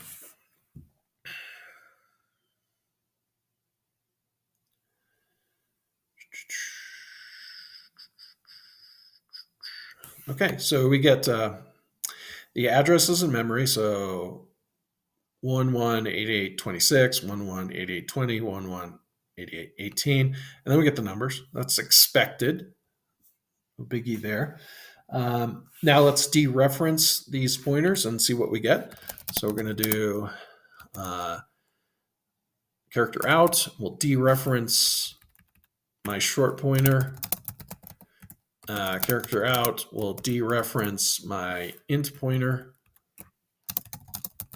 And character out will dereference my long pointer. Okay, and let's run this.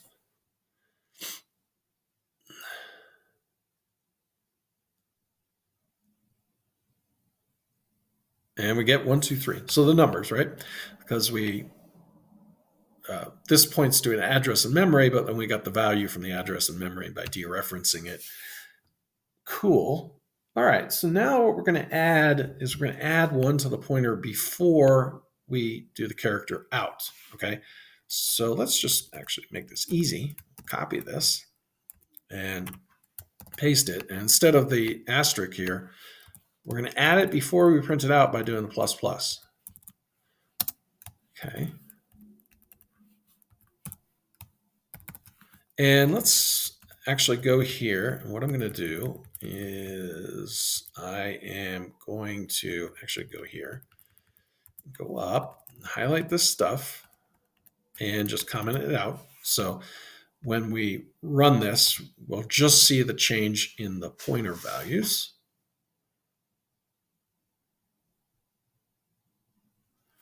Okay, let's bring this up a little bit. Whoops, not that. This. There we go. Okay, so we see here we've got this spot in memory ending with a 6 here. Now we added 1, we end it with an 8. Why do we add 8? Well, or why did we jump 2 here, basically, from 6 to 8? Okay, so the first one is a short, which is of 2 bytes. So we add the 2 bytes we add here. We're not just adding 1. This one goes from 0 to 4. Okay, so what we're doing here with the int is 4 bytes. We're adding 4 bytes. Okay, now let's look at this number here, 4149E4, E8, and now it's E4F0. Okay, so getting a little bit beyond this tutorial, but you're going to talk, think in terms of hexadecimal base 16, going from E8 to F0. And if you think about that, if you add 8 to E8, you're going to get F0. Okay, so we've added 8 because the long is 8 bytes. Okay, so that's a little bit about your pointer arithmetic. Okay, now what I want to show you is something a little bit interesting. So we're going to take this stuff and we'll bring it down here. We're going to just print out this stuff, uncomment this, and just fix the indentation a little bit. Why is it doing that? tab this stuff over. And tab, no.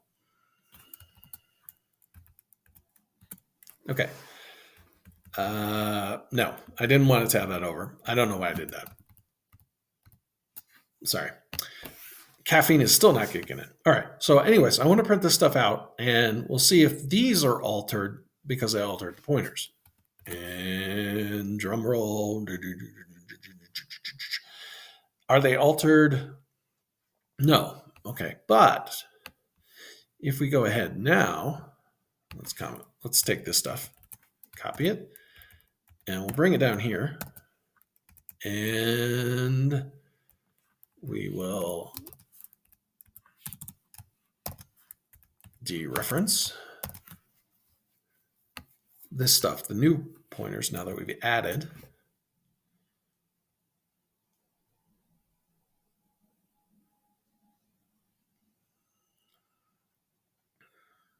So now we get some weird numbers here. All right. So, now we're not, these aren't pointing to these numbers anymore, like when we fix this. So it's an oddity about pointer arithmetic. And let me check. Hold on one sec.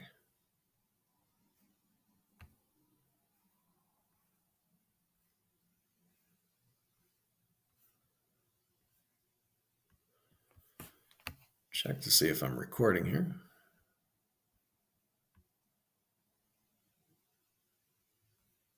Okay, I'm still recording. All right. Okay, all right. So that's pointer arithmetic. Let's talk about constants and pointers next. Okay. So note with this pointer arithmetic that there are some odd caveats that you have to take into consideration. That was what I was trying to show with that particular file. Now let's go and create a new file. We're going to call this 037 underscore const and pointers.c++. We're going to fix up our cmakelist.txt file. And let's go here. And what we're going to do is we are going to include IOStream, and also we're going to use a standard namespace here. And now we're going to create our main function.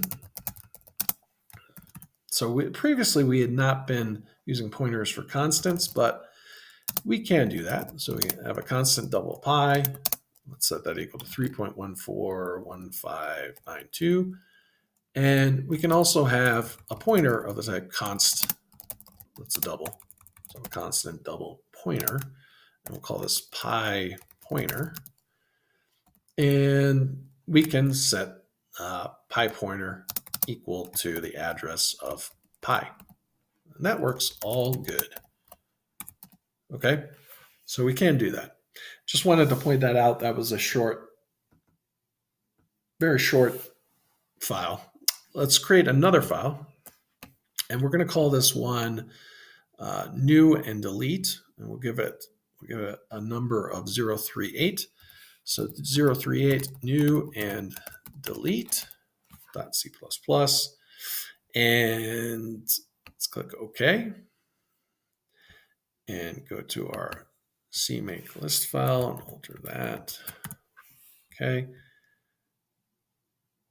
All right, new and delete. Get rid of the sidebar here.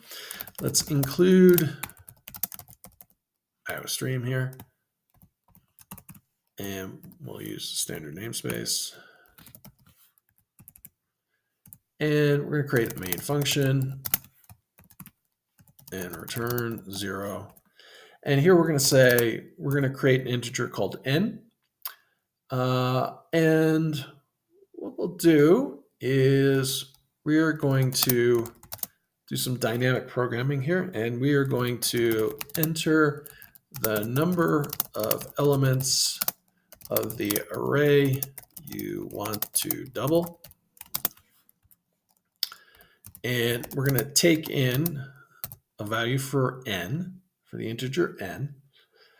And I'm going to create a pointer here. So I'm going to create a pointer. And let's make a comment that we're creating a pointer here. And what I'm going to do is say that this ARR for array equals new. And we're going to use this keyword no throw. Just no throw. It's a new array of integer of size n. And what we are doing here is we are allocating the amount of integers we want to dynamically add. Okay.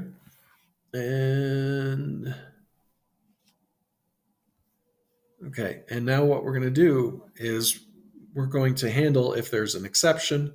So we're going to say something like if array equals null pointer, meaning we can't assign it for some reason. We're going to do a character out here, and we're going to say something like there was an error assigning memory. Naturally, the logical next step is to panic, right? And then probably what we want to do after panicking is we want to curl up in the fetal position.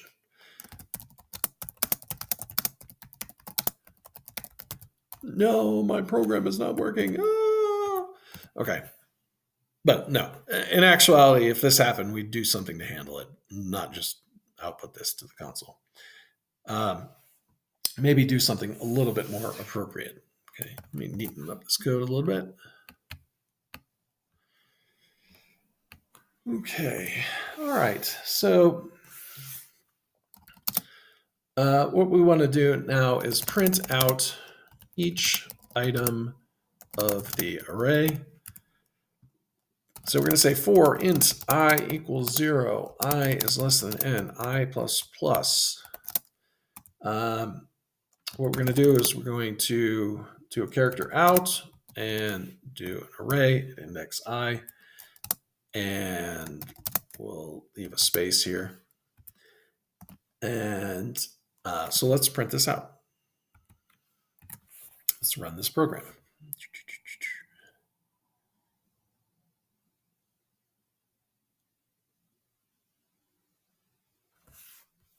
And so we want to enter the amount of items in the array that we want to double. Maybe we're not actually going to double them, but whatever. Let's do 20. And then, okay, so it prints out 20 values that are set to 0, but it does allocate the room for 20 elements, okay? So that's one way we can do it. Now, if we want to free up memory, what we can do is we can delete the array. And we can do that with delete array. And this just frees up memory, okay? All right. Okay, so I'm going to pop out of presentation mode for just a sec, just to close out some tabs. And let's close out that one, close out that one, that one, that one, and that one. And now let's go back. Okay. So we'll enter presentation mode. Yeah. Okay, so the next thing I want to talk about is some different data structures. So we're going to talk about structs. So let's create a new file. And we'll call this file, come on, computer's getting a little slow. We'll call this file 039 data structures. Okay, and let's go to our CMake here, and we'll close that out. Go back to our data structures, and we're going to include IOStream. My computer does not want to work with me this morning. Okay. And we're going to use the standard namespace. Okay. And now let's create a struct of type, we'll call it student. Okay. So we're creating our own structure. Okay. So we're going to type the keyword struct, then student. Okay. And then in the struct, we're going to have a string because we have the standard namespace. String, we'll call that name. We're going to have an int, call that age, and we're going to have a double, and we'll call that GPA. Okay. Put a semicolon after each of those. All right. So now what I'm going to do is create a main function. And in the main function, I'm going to declare a variable of type student now that we've created that struct. And I'm going to call it Tim. Okay. And now I can do something like Tim dot age equals 46. Tim dot name equals, I'll do my name, Timothy Unkert. And Tim dot GPA equals 4.0. Okay. And now what we can do is we can use this and we can print to the console. So we can do a character out. We can do tim.name, whoops, not in parentheses or not in quotations. Tim.name is tim.age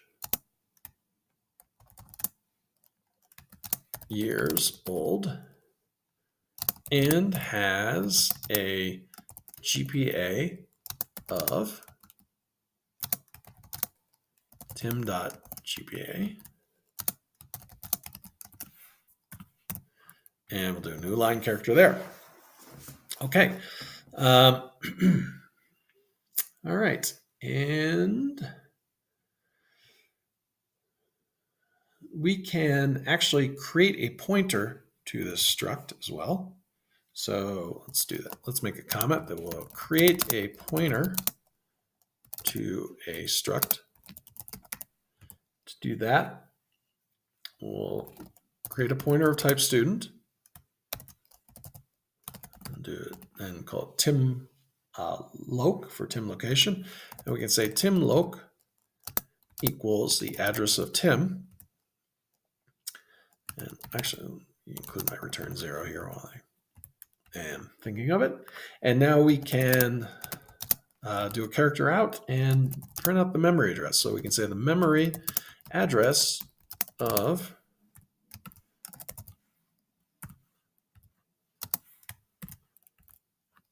Tim is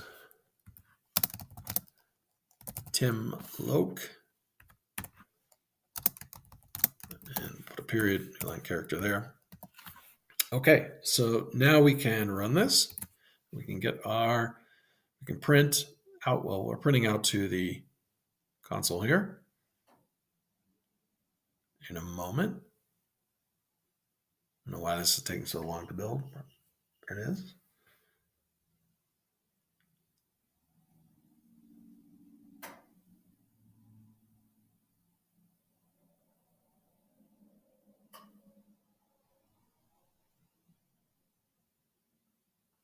I'm going to stop the recording again and we'll come on back. All right. Okay. So now I want to print this out. I'm going to print this to the console and I'm going to print the location with the pointer I created of the memory address of Tim. So let's run that.